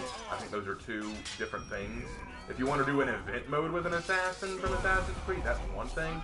Like, I like the last one. Like, I like the last one they did, but I don't want an actual assassin. I don't want Shay Cormac. Keep him in his lane. Why are you going to put Shay Cormac here, but you're not going to put him in, the Assassin's Creed in France, where he could actually be a good villain? But the reason I don't think it's an assassin, or don't think they'll go that route, is the ship does not look proper. The ship looks like a Chinese war junk. It doesn't look like the Morrigan from the actual It doesn't look like the ship from the actual game. It doesn't look like the ship from the actual pirate era of the Caribbean. It looks like a Chinese war junk. The third way it could go, and it's the way I hope they go, is because of the red sails, it could be a reference to the Red Flag Fleet, which was a Chinese pirate fleet back in 1801. And the reason I think it's this is because, one, the music that was playing had a lot of Wulin sounding theme to it. The ship looks like it's Chinese. The weapon that I saw looked like a butterfly sword, which is a Chinese kung fu weapon. And when I saw what little of the character I could in that one scene where they were stabbing the map with the sword, I thought that the outfit looked very oriental. So I'm thinking that what this is, it's going to be a reference to Chinese pirates of the 17th and 16th centuries. Sorry, 17th and 18th centuries, my fault. It could be a reference to Changshi, who was the pirate queen of the South China Sea. Could be her husband, Song Ye. It could be Gong Nang. It could be a lot of different Chinese pirates. They did exist. I'd like it to be female, or at least you could switch genders. I don't want her to be just male, but you know what? I'll take that over a girl that looks like a male, because I do not like that. But frankly, I don't have enough information. Right now, those are all just theories. They are all just things that it could be. I have no way of knowing with the information we have right now what it could be. I am excited for what they do. I'm excited for what they might do. But I, right now, have no way of knowing what they're going to do. Yep. And there was actually somebody, before you went on that, they're asking, like, have you heard about the Pirate Queen that might be the inspiration? Yeah, Changshi. Yeah, so... Changshi. And Slanderous has sent the bump elbows emoji. Bump out, yeah. Absolutely. You and me, Slanderous. You and me, all day. It's gonna be awesome. All day, every day. All day. All day. Got time for 2 more matches, and then we'll probably have to wrap it up. All right. Raven, why was the eastern lens for the most part infested with pirates? The Eastern what? Lands.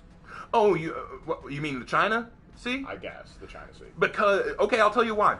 Because during the Qing Dynasty, when the pirates were most popular, they had no real navy. The Qing Dynasty did not put a lot of effort into its navy because, quite frankly, they ruled that area. Japan at that point in time wasn't bothering them. Korea wasn't bothering them. Nothing in the sea was a real bother, so they had really neglected their naval practices. The only thing they needed from the sea was fishing villages, or trade. They didn't need to make a navy for any naval battles because Japan was a natural buffer from the west. And for Europe to really get to them, they had to take ships a long way to get to them, and they weren't at war with Europe because Europe needed them for shit. So they didn't really see the need to work on their navy. Because they weren't working on their navy, pirates could take advantage of that and say, we're just going to plunder the coastline then. And so that's what they did. And there was a grand pirate fleet run by Tsung Yi, who, what happened was China went to war with Vietnam for a while, and they needed good sailing ships then. And what they did was they hired these pirates to be privateers, run by Tsung Yi, and they would go to Vietnam, storm coasts, act like privateers, be general badasses. Once the war with Vietnam ended and they were back to just being criminals, China said, well, we kind of sanctioned them. We can't tell them to go away now. So y'all just don't kill anyone important. Yeah, I know that sounds awful, but that's kind of the way China did it with them. Like, we can tell them to stop, but there's nothing we can do because we don't have the ships to deal with them, and we don't have the law enforcement strong enough to deal with them. So basically, the pirates were allowed to run ruckshot everywhere. This changed after the pirates killed an actual important Chinese noble, and so the emperor couldn't ignore them anymore. So he finally had to say, all right, let's deal with them. And that's what eventually led to their collapse. But at the time period, because they had no real naval presence or power, the Chinese pirates were allowed to just do as they wanted with very little interference. Crazy, I know, but that's the way it was for a while. Because you got to realize they didn't have a strong navy. And the funny thing is, even after they defeated the pirates, the Qing said, okay, that took care of the pirates. We no longer have to worry about naval issues, folks. Let's still not fix our navy. And then the British come along, and in the Opium War, they capitalized on that, and that's how Britain managed to take down the Qing Empire rather soundly. It's a lot. I'm talking too much. It's kind of why we're here, though, isn't it? True. Yeah. How would you feel about Excalibur being used in an execution for the Knights? That'd be kind of cool, actually. Honestly, I've talked about it. I'd like a game mode, sort of like the Jormungandr event game mode, but for like there's one for each faction. Like, you get Mjolnir for the Knights, Excalibur for, Mjolnir for the Vikings, Excalibur for the Knights. I like the Honjo Masamune for the Vikings. No, for the Samurai. For the Samurai, sorry. We're getting all. I'm getting tired. And of course, one for the Wulen. I think that would be a cool game mode. Maybe maybe Sun Wukong's cudgel. or the spear of Ti Jiang. That could work. I really like the cudgel of Sun Wukong. Yeah, because that could fit in with Shaolin's fighting style, so they wouldn't have to worry about it too much.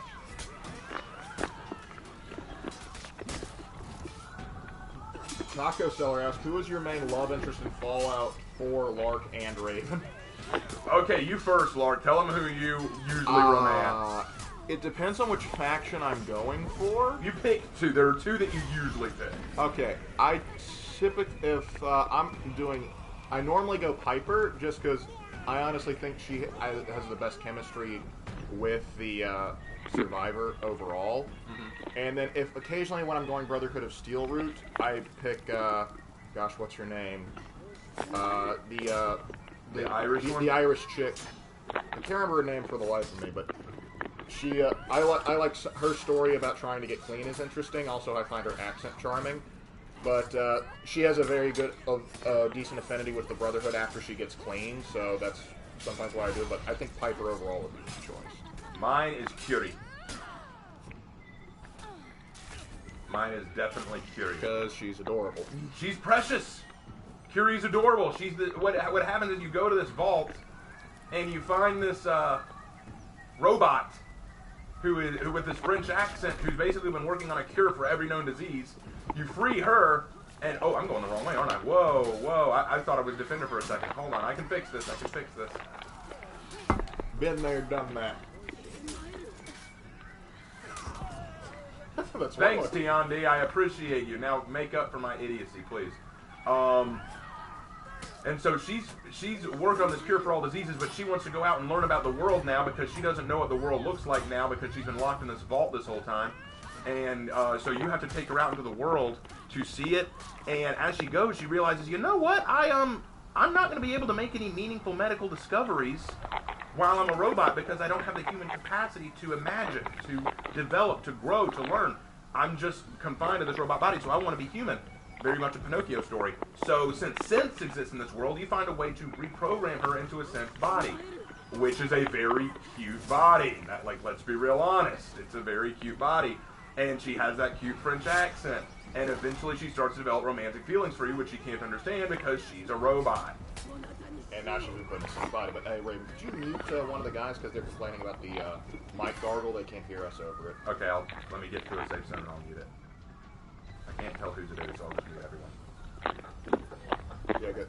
I don't know why, let me turn my mic on and then not use it. Alright, I think that fixed it. Yep, took care of it. And Colin Nicolazzo, I apologize if I mispronounced it, he donated $1. Hey, thanks for the $1, man. Every little bit helps. Yeah, we fixed the mic, guys. We fixed the mic, it's done. Are you guys eating rubber gas? Gets in the mic? Yes! You caught me. No, so, there was someone with their mic on and they were just gargling. Like they have their mic down. I think a lot of times they just forget that it's on, or they just have it on so if they need to say something they can say it really quickly. But it can be very annoying, so that's why I typically I very seldom have, when I'm gaming, I have my mic on. Very seldom.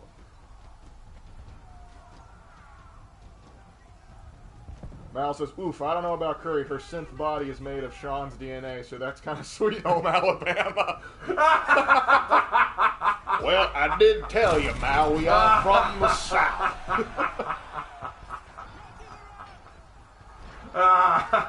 You're not wrong, Mal. I didn't even think about that, but oh gosh, now I have to reevaluate my life. How is she made of Sean's DNA? Remember, the reason they got Sean from the vault in the first place is because they wanted to use a unaltered human from unaltered from radiation to help reconstruct the human body in the synths. So all of the synths, to a degree, share Sean's DNA to a degree. Ooh. Yeah, that is a little West Virginia, isn't it? Well, the question is, how much of the DNA is still remaining? Because they had to alter it over time, because obviously Sean's DNA isn't that of a female. So, unless somebody installed some mods. Because I ain't going to judge what mods you use out there. Because there's a mod for everyone. Yep, I've seen your mods. Yep. I may have installed a lot of 40k mods. Yeah, he plays as a deathcore of Creed. It was cool. It was cool. I had some glorious footage, and then my computer killed it. And don't worry, I uninstalled the mods and checked. Yeah, no, it was the game itself that shot him in the face. Anyway. Hey Raven, quick Fallout question: is there any variant of power armor from the Fallout series that could be possible to make sometime in the future? Maybe. I'm not gonna try it. I'm gonna say it's kind of hard to say. You'll have to talk to Lork about that because he knows way more about the Fallout universe than I do. The 4 might be a little bit more realistic, but the problem is in the more recent updates to Fallout, the power armor is powered by nuclear batteries. So that would be the key thing to work on first: nuclear battery packs. But possibly in the future, who can say? There are some people that are working on sort of exoskeleton stuff. Honestly, we should probably get our cousin on there to talk about since she actually makes prosthetics. Yeah, she'd be more willing to talk about that, I'd say. Hey Raven, what do you think of the Marco Polo show on Netflix? I haven't seen it. I've heard great things about it. I've just never had the chance to take it. I have not seen it yet. When it came out, I did not have a Netflix account, so I couldn't watch it. Marco. Oh gosh. Jaguar Warner police sirens in the distance. I think that was on the Curie comment. Wait, has your son's DNA? Your thoughts on Cyberpunk 2077? Haven't played it. Heard mixed responses. It has Keanu Reeves. I don't really care. As someone who has played it, I can tell you, it wasn't as buggy as I was led to believe, but I kind of stopped about a quarter of the way through because I just kind of got bored. It didn't grip me as much as The Witcher did, and I was kind of disappointed about it. I thought the voice acting was incredible, but I just kind of hated the... Like, the aesthetic of the people was cool, but the city of just like, hey, you're living in a trashy city. I kind of got old for me relatively quickly.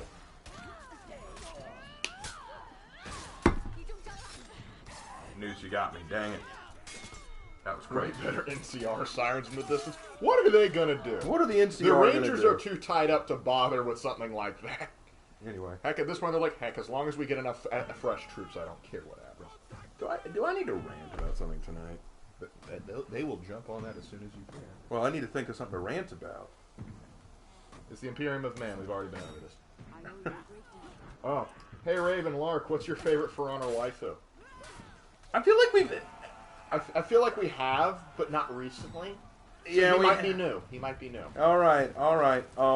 Nobushi is probably it for me.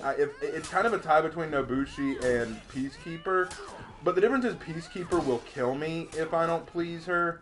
Nobushi is going to be far more caring and submissive, I think, which I like, and I also dated a girl from Japan for a while, so there's familiar territory there. But then again, I also dated a girl from China, too, so take that for what it's worth. Alright, and for me, probably either Nushi or PK. Both have a tendency to shiv me in the kidney, so I don't know what that says about me. I'm gonna pick you up, bro. Picking you up, bro. You're good. You're good. Ever thought about streaming on Twitch? Never thought of that. Never thought of that. Because we've kind of developed the audience on YouTube, so we're not sure how the switch would go over, but... I mean, we can try it sometime. We can see what happens. Rant about the Star Wars sequels. It has been a while since I talked about that. And Hardy says, rant about why you can't figure out what you should rant about. Rant about why I can't figure out what I should That rant seems about. like you should do that like in a Jordan Peterson voice. The reason you can't understand what you're trying to rant about is you don't know why you're angry. You need to search and kill the ogre, man. Now, you've got to understand, why do people not realize that ranting is a very valuable part of your psychology? It is part of the human psyche to find things to vent about. Venting is natural. I mean, trying not to vent is like trying not to deal with the problems of slaying the dragon and rescuing the princess, man. I mean, why wouldn't you do this? Just ramble incoherently, that'll do. Alright. I ranted incoherently. Does that satisfy? No. No. And that is how we save Christmas with a taser. Don't you mean a lightning gun? No.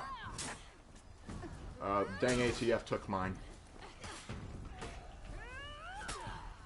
I should go kiss him to the cat. Love that.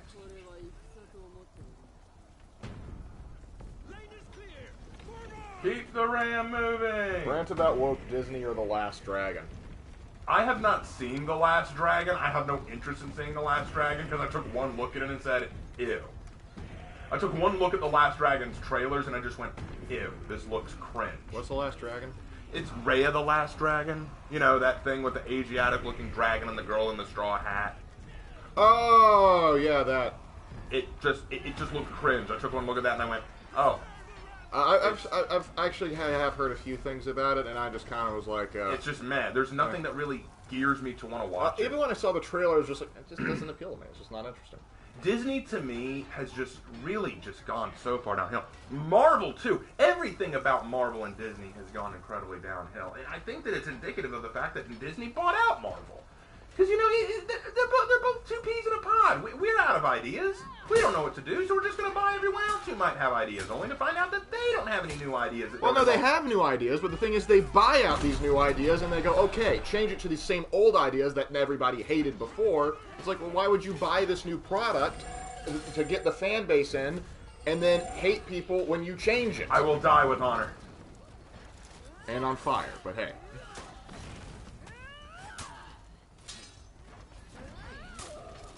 There, killed him. But yeah, I think the issue. But this is funny. This is something that happened to me, and I don't know if this will lead to a rant or not, but it is something I wanted to bring up. I got a comment on one of my videos from a guy. Said that he was new to the channel, just found me, and he said that he really liked that I could talk about history and be accurate about it, and not involve socio-political narratives. And I thanked him for saying that, because genuinely, I feel like a lot of what we talk about today, in terms of history, gaming, entertainment, media, storytelling, all that, always has to fall back on a political narrative. And I try very hard to avoid it, because I think if you have to define your entertainment value or your creativity based on what political narrative you're peddling, right or left, I could care less, it just says something horrible about what you represent. To me, what made Disney great, what made Marvel and DC and all these other entertainment companies great, is they recognized what entertained, and they worked hard to keep giving it to us. Values, things that we recognize, relatable characters, solid stories, solid meaning, a 3-act structure, good versus evil, things that we understood. But now they don't do that. Now we have stories that can't seem to tell what's virtuous and meaningful and what's, keep in mind, most of the characters I see in Marvel and DC, I can't tell if they're evil or good half the time. Some of the choices they make, for example, you told me about this, bro. Yeah. There's this new Marvel, this is Marvel, right? This new Marvel heroine. It's supposedly an X-Men or something, or it's a mutant in the X-Men She's universe. a mutant with antlers, I think, like Earth Girl or something. And she can talk to animals, and she meets this turtle that choked on a plastic bag. And instead of saving the turtle and pulling the plastic bag out of its mouth, she just pet it while it choked to death. And then she takes out the plastic bag, which begs the question, why not just take it out while it's choking and save its life? Why let it just die if you can take it out? But she takes it out, reads the logo, travels all the way to Los Angeles to the drug or convenience store where the bag came from, and freaking kills the owner of the store or the guy behind the cash register. Just a regular cashier. He didn't drop the bag in the ocean. He didn't give the bag to the turtle's mouth. But no, the world isn't your garbage can. And I'm like, this is your hero. This is the hero. Mahler said it best in his Black Widow review, his Black Widow Unbridled Rage video, which I highly recommend. It's an incredibly long video, but it's an incredibly good video. Watch it sometime. It's very worth the watch. I think it's like 4 hours long, but it is incredibly entertaining. And he breaks down the movie Black Widow so well, I can't even begin to explain how impressed I was with it. But he basically says that Marvel has just become so morally constipated. They don't understand morals anymore. They don't understand how to write a moral character. Their heroes do the most morally reprehensibly awful things without any adherence to what the characters thought. And in this case, it's the same thing. It's peddling a political narrative by saying, we need to save the earth, don't pollute. By having the main character kill people who are in any way associated with it. Killing a guy who had nothing to do with that pollution other than hold a job. Because the world is not your trash can. That's not what a hero does.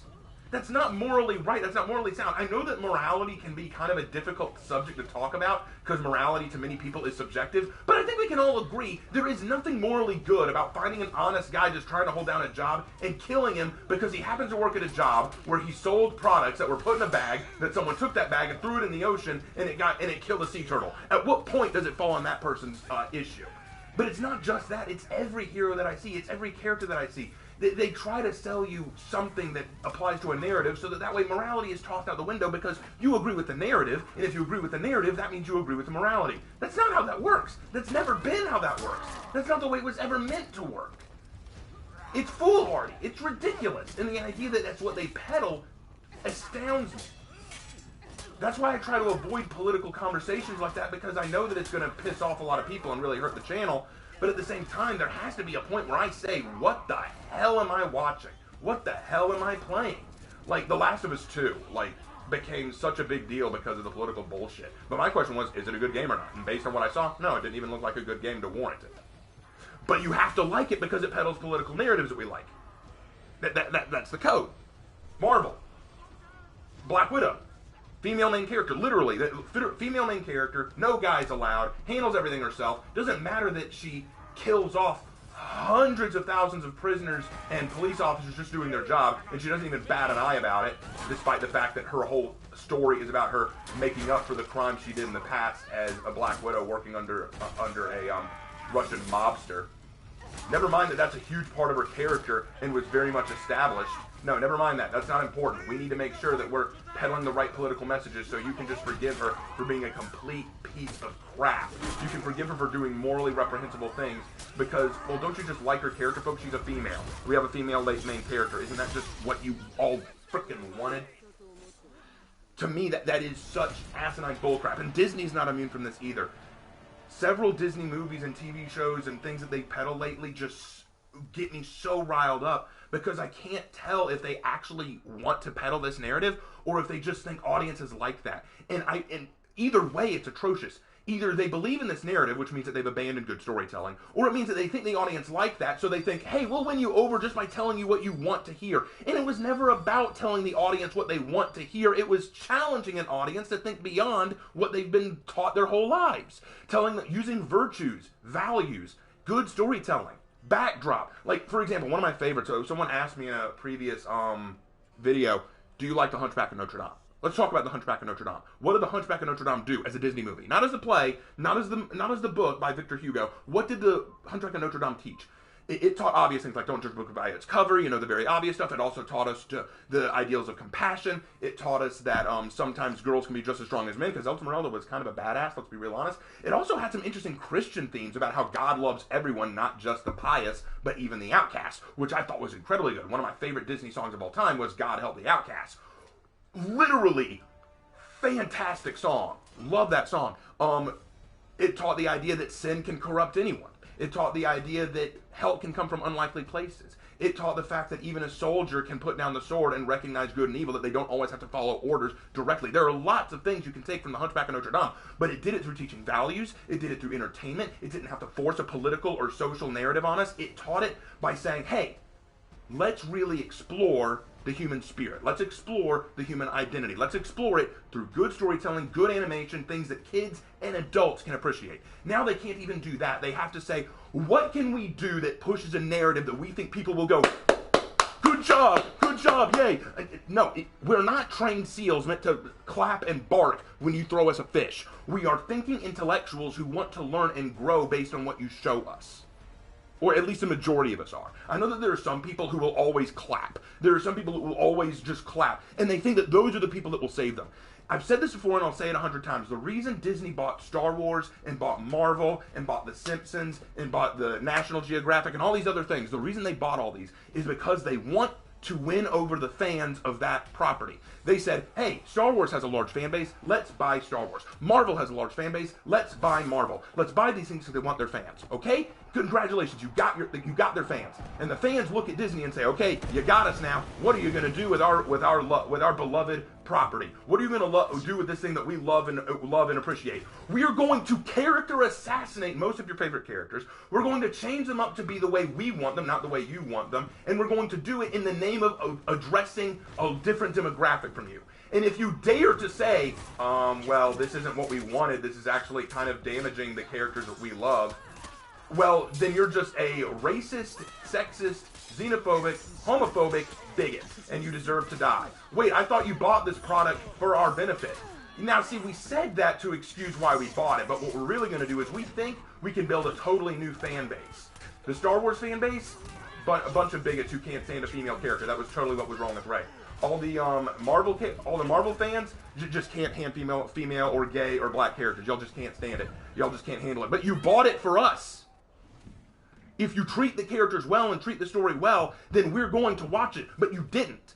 You threw Rey, a female character, into the story of Star Wars without any appreciation for her character, her growth, or her development. You just said, look, female character, you like that, right? Good feminist messaging, strong female character. She's kind of a Mary Sue, unbeatable, she has no real character development, I don't see any. You are a sexist. But wait, hold on. I thought you wanted to please me with this. Why are you are a sexist because you don't like Rey? But okay, maybe you'll like the side character Finn. He's a black stormtrooper. Okay, yeah, but Finn's character doesn't seem that well developed, and he doesn't really do much at all outside of just kind of be a token black character. You are a racist because you can't handle a black character. What? But I'm just saying that you could have handled his character even better. You are a racist because you just can't appreciate black characters in our story. So then we go to Marvel. Here is Black Panther, a story about a black superhero. Oh, he's a cool superhero. I haven't heard of Black Panther before, so maybe this will be really cool. then we watch it and go, I saw some flaws and it was okay. But you are a racist because you didn't think the movie was perfect. Black Panther, we released Black Widow, a movie where it's a female main character. We thought this was horribly done. It didn't treat Black Widow like the character we've come to love. It felt like it was really pandering to us, and it felt like there was a lot of unnecessary things that really killed her character for us. You are a sexist. See how this doesn't work anymore? You bought this for the fan base, but now you're saying, well, that fan base we bought it for, they don't deserve it. We're going to build a brand new fan base. Out of who? Out of the people who appreciate this. Do you really think the people who would agree with your political narrative are going to be fans at the end of it all? Jordan Peterson said it best. When art and propaganda are married, eventually the propaganda is going to fade, and when it does, all that's left is the art. And if no one appreciates the art, then it doesn't matter how good the propaganda is. People will not like it. People will not enjoy it. Right now, feminism and racial, social identity politics are all the rage these days. So that's what they're pushing because it's the propaganda of the day. But there's going to come a day, and I hope it comes soon, where people stop peddling that nonsense like it's going out of style. I want that to stop. I want that to end, and I pray it ends soon. But when it does, Disney, Marvel, do you really think that people are going to stick with you when all is said and done? No one will care anymore because the propaganda is gone and all that's left is the art. And let's be fair, it's pretty bad art. You didn't respect your audience enough to care about the people who wanted this material. You basically told everyone that the product that they love, Star Wars, it's all appreciated by sexist, misogynistic bigots. The people who loved old Disney, you're all homophobic bigots because there are no homosexual characters. The people who love Marvel, you're all sexist because you don't like Black Widow, and you're all racist because you don't like Black Panther, and you don't like this because that. It becomes a joke. It becomes a joke, and no one's buying it. No one's buying it anymore. Now, am I saying that this can't work the other way? Of course it can work the other way. It has worked the other way plenty of times, but this is just the most prevalent time that we've seen it. Disney used to be the king of solid, good, family, wholesome entertainment. It used to do it so well, there was no question if a Disney movie would be popular. Disney was just going to rake in the sales. Even their worst movies brought in something. Even their worst movies, like, let's be honest, Pocahontas, lots of people agree that Pocahontas is not one of their best movies, but it still brought in a large audience. But now, I can't say what Disney movie is going to be good and which one's going to be terrible. Like, people keep telling me, Soul was a really good Disney movie. I want to see it. I haven't seen it, but I was scared to see it at first. And I shouldn't be saying this, but it's true. When I saw that it had a black main character, that didn't turn me off. That wouldn't turn it off to me normally. But so often we use social identity politics to sell a piece. I was worried it was going to be cringe. I was worried it's going to be all about social, racial identity politics. I'm not sure I want to see this. From what people have told me, it doesn't have that, which is fantastic. Makes me want to see it now. And I feel ashamed of myself for thinking that way. But you can't blame me for thinking that way when this is how they've treated their products for so long now, for so many times and in so many ways. We don't care about our integrity. We don't care about consistency as long as we sell the narrative that we think will sell. It won't actually sell, but we think it will, and that's all that really matters. Rake in the dollar signs. Rake in what we can. Doesn't matter if it's good. You know, in an interview, Mark Hamill said it very well. Just because it makes money does not mean it's good. Art should be good based on other levels. Now, some people have told me, and I've had debates about this when I was in college and when I was in high school and stuff like that art is 100% subjective, and anyone can find anything good, and that's true. Anyone can find anything good, so there's always going to be something out there for everyone. No matter how bad it might be, there's someone out there who's going to look at it and say, wow, I got something from this, and that's very true. But if we don't have a standard by which to look at art from an objective position, then art means nothing. If everything about interpreting art is 100% subjective, then it means nothing. And that's what Disney forgot. If you just throw in what's politically relevant for the time period, what happens, like I said, when the propaganda dies? Is the art still good? Well, not always. Marvel, Star Wars, Disney. These were things that I liked. Well, not Marvel so much. I was always more of a DC kid. The only Marvel character I really liked was Spider-Man. But that was just because I grew up with him. But Star Wars, loved Star Wars. What they did to the sequel series was an abomination. And no, it's not because Rey's a girl. It's not because Finn's black. No. It has nothing to do with that. I'm fine with a female main character in Star Wars. In fact, that'd be awesome. I'm writing a Star Wars story right now where the main character is female. I have no problem with a female character in Star Wars. But is the character written well? Rey was not written well. She was written kind of awfully. If I'm being honest, she was a badly written character. Hold on. She was a horribly written character. They had no respect for our intelligence when designing her. They had no respect for her consistency, for what she was doing in the story, or her development. She was just perfect. And I didn't want to see perfection because I don't know perfection. Luke, Anakin, people like to make fun of Anakin. They like to say, oh, Anakin was such a cringe character. At the very least, he had development. Anakin became a new character. He grew, he changed. He had weaknesses, he had flaws. That's how he became Darth Vader. I can't even say that for Rey. She's so perfect, she literally brings people back to life. She's so perfect, she literally can heal people from their wounds that would instantly kill them. She can make up for any mistakes she's ever made. Do you not see how that might actually hurt her character? Do you not see how that might actually make her hard to stomach? The problem, I know that I've ranted really well. They're enjoying it. You're fine. Well, I'm starting to get dry mouth here. The problem I have with Star Wars, not Star Wars, modern entertainment, really, in general, is just this idea that we need to satisfy a niche to be relevant. And you shouldn't have to try to satisfy one focus group to be good. You should never do that. Imagine if I made all of my videos with the goal of just making one group happy. Like if I made a video where I said, all right, this video is just for you ladies out there, girl power, am I right? How cringe would that be?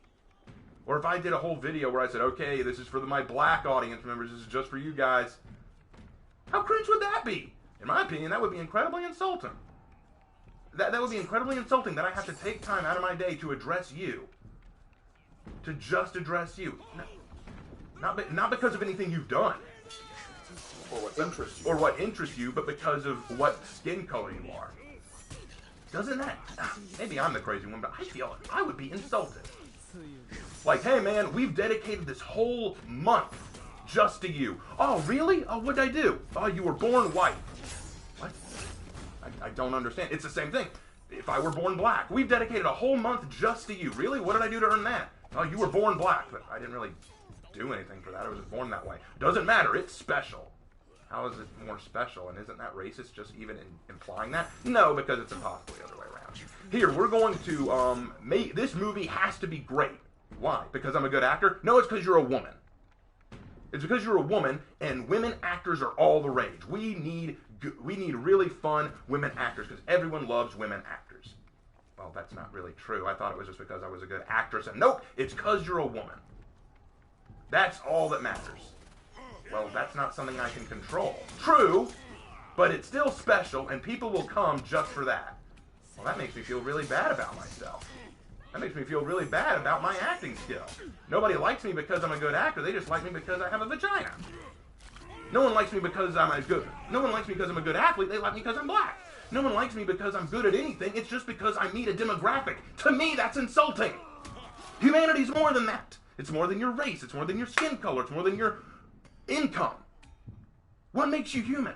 I did this whole speech in the Warhammer 40k thing, which one guy commented on and called was cringe, that he was rolling his eyes, that it was just simping for the Imperium. No, if I was simping for anything, it's for the human race.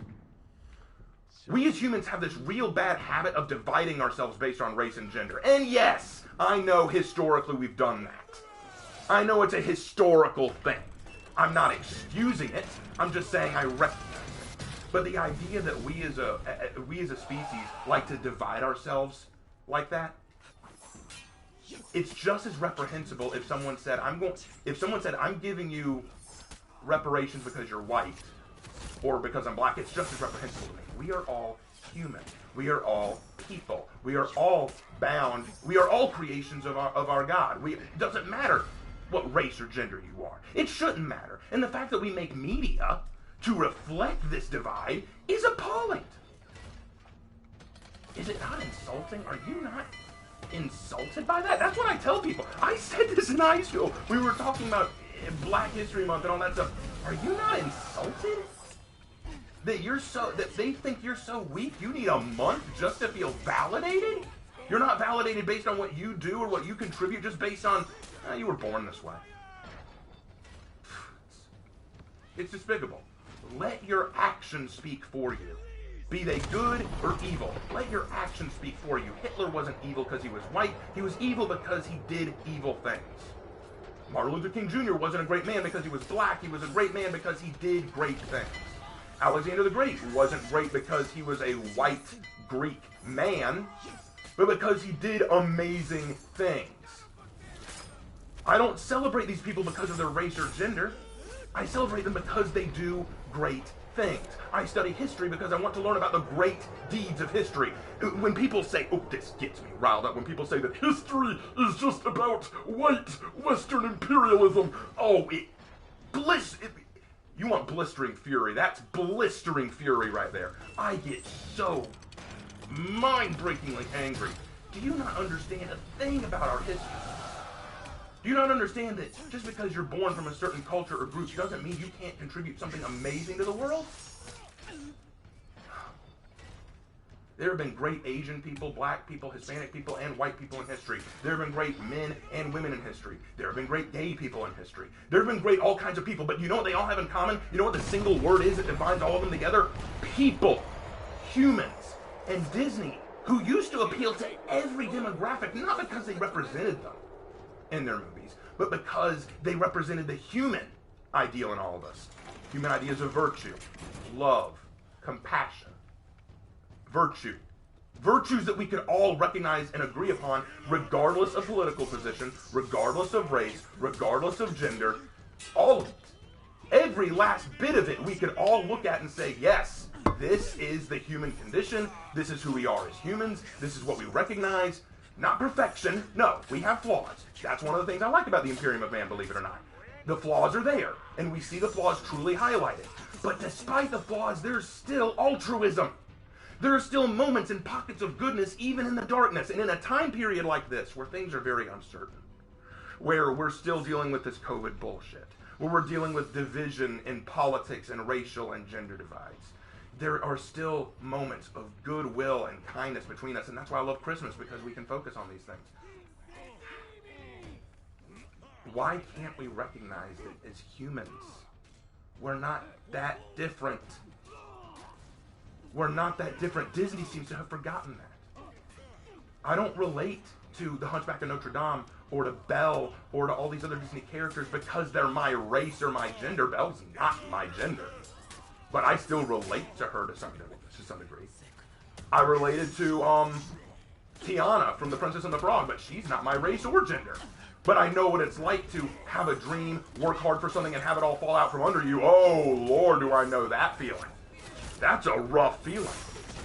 I know what it's like to deal with people who are very reprehensible, but are the only way I can reach something. Ooh, I understand that too. But she doesn't have to be my race or gender for me to recognize it. That's humanity. That's the human experience. It's what we deal with. Disney, you forgot it. Star Wars, you forgot it. Marvel, you forgot it too.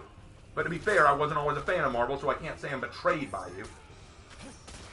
To be betrayed would mean that I have to have loved you earlier. As we get closer to Christmas and the Christmas season, I want people to remember that we're all born equal, but to be born equal means to recognize that we're all equal as humans. It doesn't mean that I give reparations to anyone or that I give special privilege to anyone, because then that's not equal. It means that I'm going to love you like a brother or a sister. It means that I'm going to care about you. It means that I'm going to listen to you when you speak to me. It means that we're going to share in the glories of what it is to be man and woman, God's children. It means that we're going to live in a way that is indicative of brotherly bonds.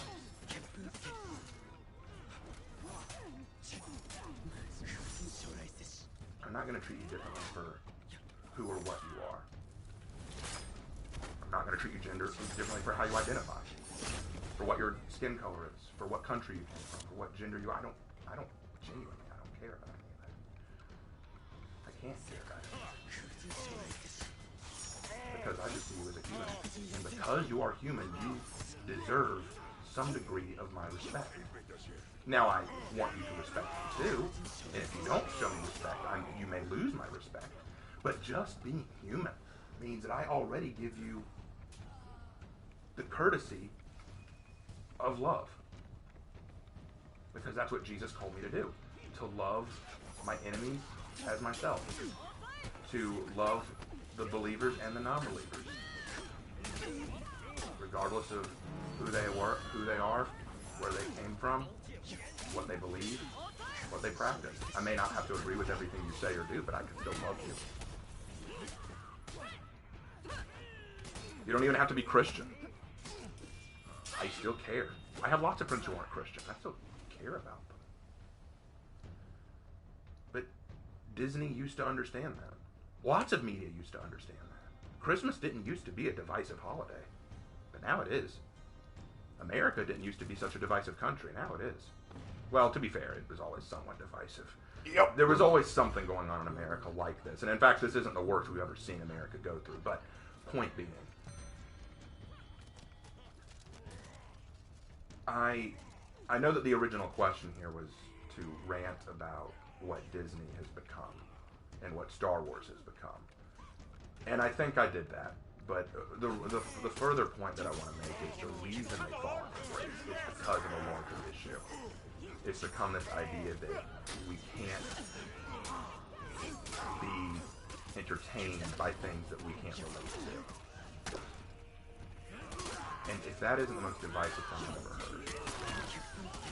You know, true story, when I worked, I used to work at Olive Garden. And the cooks in the back, most of them were black. But they were great guys. I loved talking to them. They were so funny. They were so friendly with me. And you know what we used to talk about most? Star Wars. And almost all of them agreed. They hated Rey and they hated fans. They hated the new stuff. And they said, you know who their favorite character in Star Wars was, truly? Most of them said Obi-Wan. Most of them said Luke or Darth Vader. The white guys. Why do you think that is? Because racism? Or maybe they just recognize good characters and could relate to them. Surprising, I know. You know, I know lots of girls who love Zuko from Avatar: The Last Airbender. Is it because he's a woman and they can relate to his problems as a woman? Or is it because he's a very well-written character? Stuff to think about. I know lots of girls, guys who relate to Spider-Man. I know more black friends who prefer Peter Parker to Miles Morales. And I'm like, why? Isn't Miles Morales the black one? Shouldn't you relate to him more? Well, no, because Peter Parker was there first, and we can relate to a lot of what he went through. We relate and understand what he went through. It's not that Miles Morales is necessarily a bad character, but when I ask them why do they prefer Peter Parker, it's because I like his story more. But why? It doesn't fit with the identity politics. Because life isn't about identity politics. It's about brotherhood. If someone asks, I think the best answer that I've ever heard to this, people often ask, what is the meaning of life to a Christian? Jesus was asked that. He was asked by this guy who said, what is the best thing in this life? What must I do to reach eternal life? And he said, what are the two most important laws? And he said, to love the Lord with all your heart, soul, and mind, and to love your neighbor as yourself. And Jesus said, yeah, you're right, that's it. Do that. And you know what? That's what goes into the prodigal son story, but I think it says a lot that Jesus said. You want to know what the best thing to do in this life is? Love God, love yourself, and love your neighbor as much as you do yourself. I can't think of a better answer to what is the meaning of life. To love people, to care about your fellow man, to help improve people's lives through community, through compassion, through giving a damn, which I think people don't do anymore. Maybe they never did. Maybe I'm just too mature now to live in this naive world where I thought that we could all be friends, you know? Well, I still love the old Disney stuff, the classic Disney, for sure. For sure. But I don't love what it is now. I can't forgive a lot of what they've done to Star Wars or to Marvel or to their classic Disney stuff. I wish that they would come to their senses, really. This turned into a longer rant than I intended, so I'm going to back off now. I need to drink something anyway. Hold on. Well, if it makes you feel any better, though, the chat was loving it the whole time.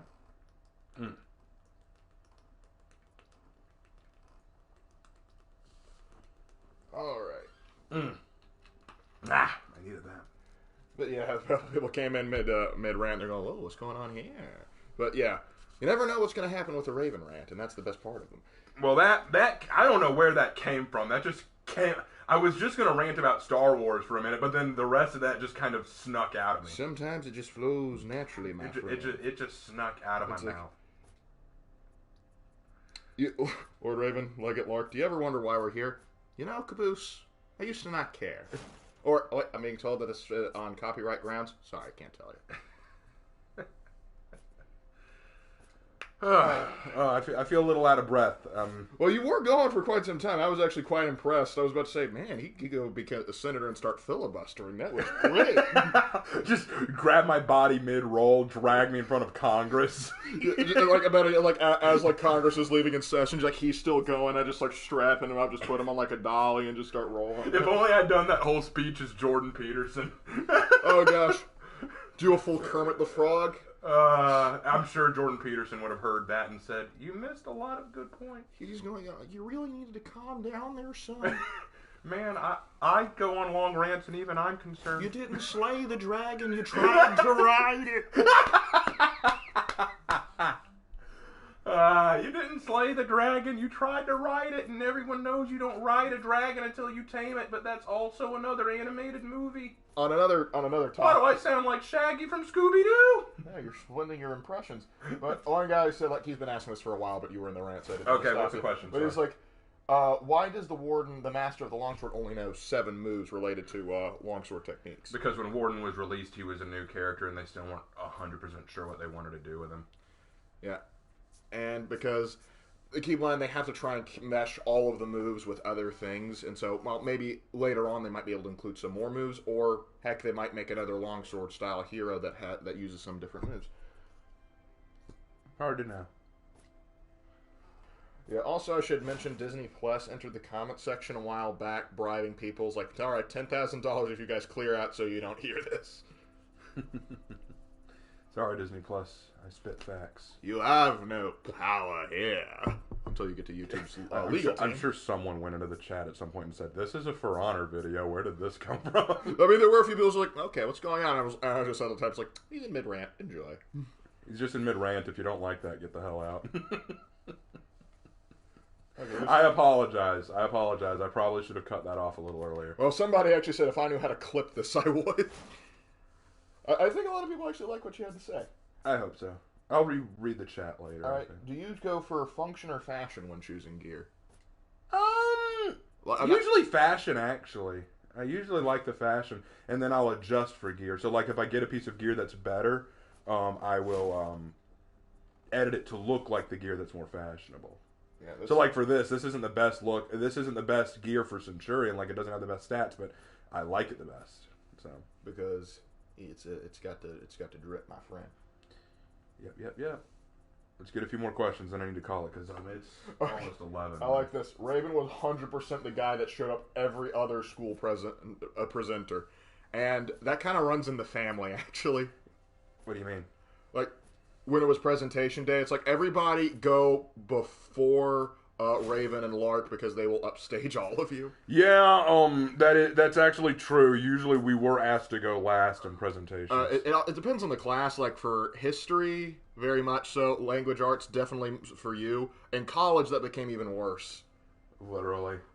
My professor, my English professor, Dr. Hammelman, even had a talk with me in the middle of my exam. He pulled me into his office to talk to me, and he said, "Why are you still here, man? You've graduated. Get out of here." The best part is that happened to our father, too. Yeah. Except for him, it was economics, which is even crazier, because literally he was, writing as much as he could. We have to, record him that story, because it's a great story. Yeah, let's get Dad on a stream sometime. Let's have him tell that story. And he was just, Like, he was, like, furiously writing on his essay, and his professor comes over, snatches the paper, and goes, "You've got your A. Get out of my class." Dad was a Chad. Okay. Any more questions, or should I start wrapping up? Okay. Getting a little theological in there, aren't we? You were literally born to teach. It's like, you know, like born to kill, born to die. We need a born to teach, like on a helmet or something. Yeah, maybe. Anyway, any questions? Hey, Raven, do you think that Kyoshin should get nerfed? I think his light spam should cost a little more stamina, but otherwise, nah, I think he's okay. William, I apologize about your name pronunciation. I'm going to get it wrong. Zirasek, he wants to see your T-on-D, what they look like. Oh, yeah, sure. I'll show you my T-on-D. That's her. Yep. I like the look. I always like this look. It's a very good look. I have another, it's more of a pirate kind of thing going on. Alright.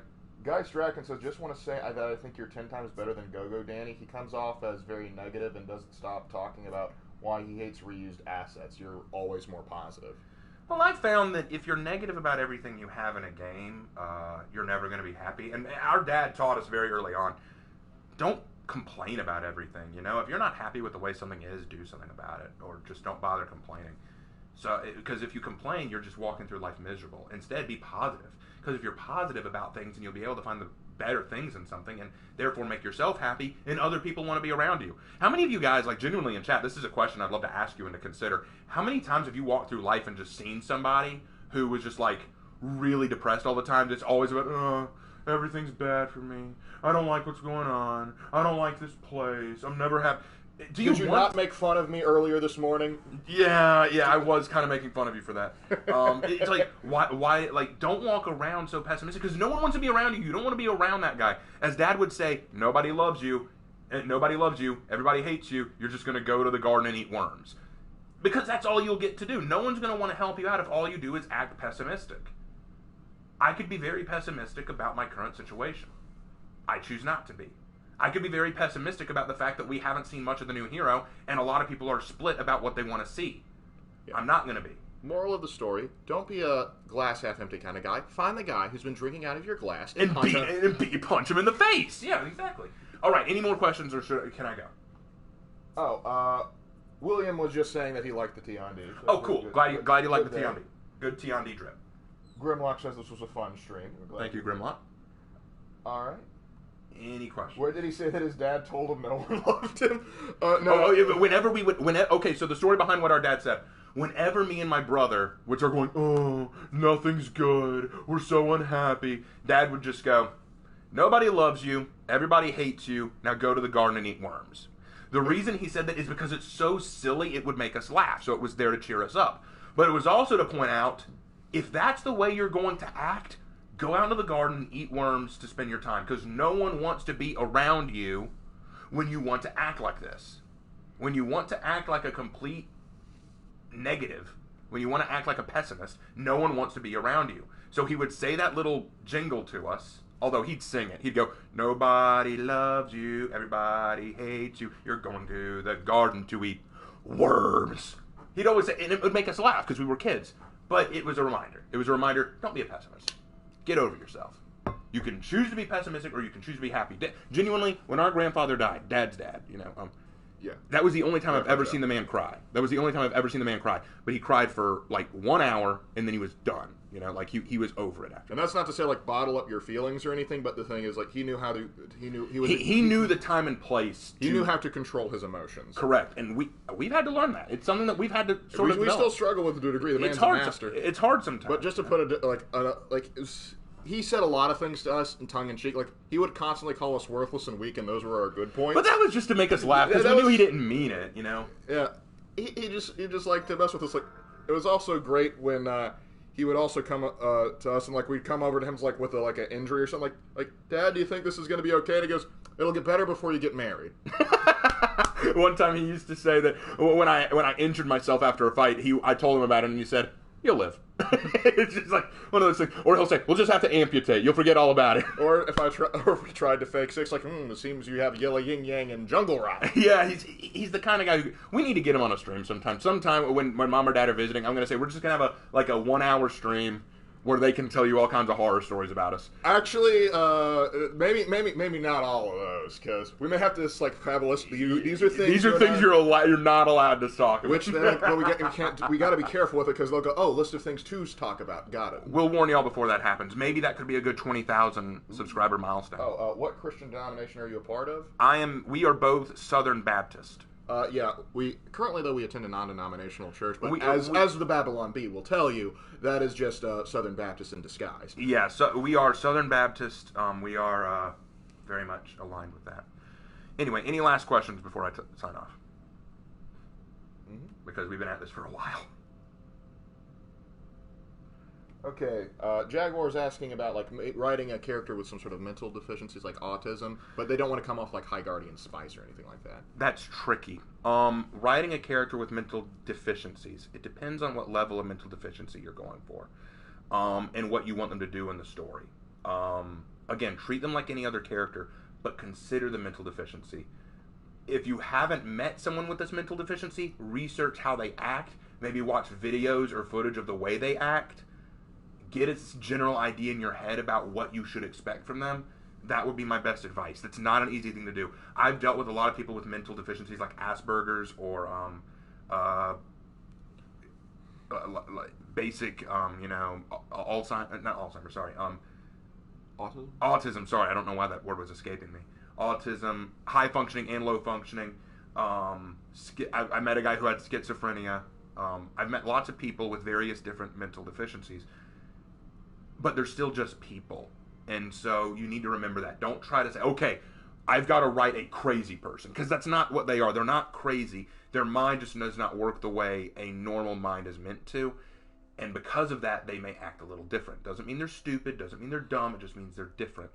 And I think you approach that differently. I think a good example of like of a well-written, and performed sort of on the spectrum character is if you go and watch The Chosen, the guy that plays Matthew does a very good job of sort of portraying somebody that's on the spectrum. He's not stupid, he's just very different. Like, for example, he's socially awkward. He's socially awkward, but he's very logic-based, so he's very good at making notes about things. He kind of walks around with a notepad all the time, and he takes notes about every little thing he sees, and people kind of ask, why do you do that? And he goes, because I want to remember it. You know, it's and just his mannerisms. Like, I remember like going to school with a guy that he was very high-functioning and on the spectrum, but he had like almost those same exact mannerisms. So I would recommend checking that out if you want to, because the thing is, the best idea is like if you're looking at a mental disorder, the best thing you can do is look up how those people act. Yeah, exactly what I was saying. Exactly what I was saying. Yeah, but anyway, let's get ready to wrap this up. Any more questions, or should we go?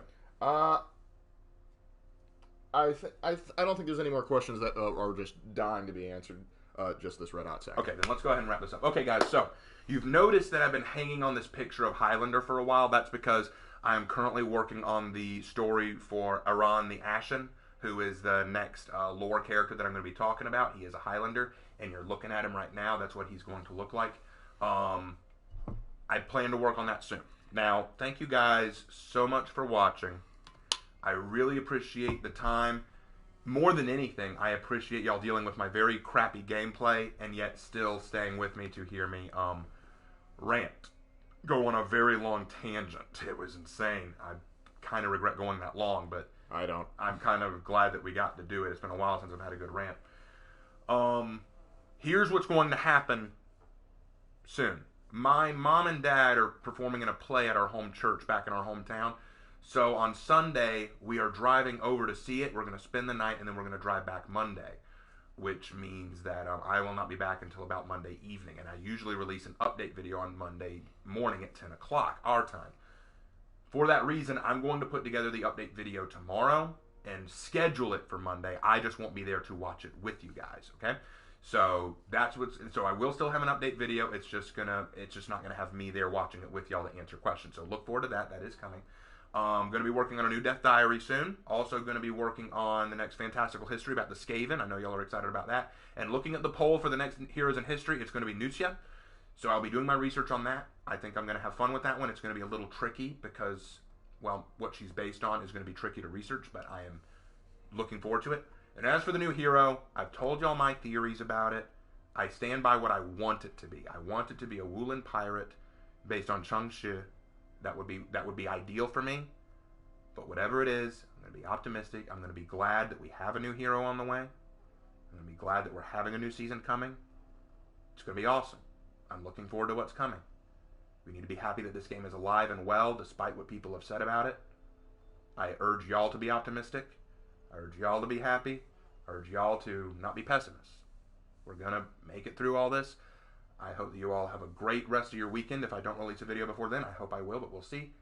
Thank you all for watching. Please subscribe if you haven't already. Please donate to the Teespring store. Again, quick reminder, Clayer Claws merch is only available for December. No one's bought any yet, so I know y'all are just biding your time. I know y'all are waiting for that last moment like the good casual folks you are, but please consider getting one of those. Again, they are limited time only. Don't forget to leave a like and comment on the video if you're watching this late. And as always, guys, I will see you in my next video. Take care. Thanks for watching.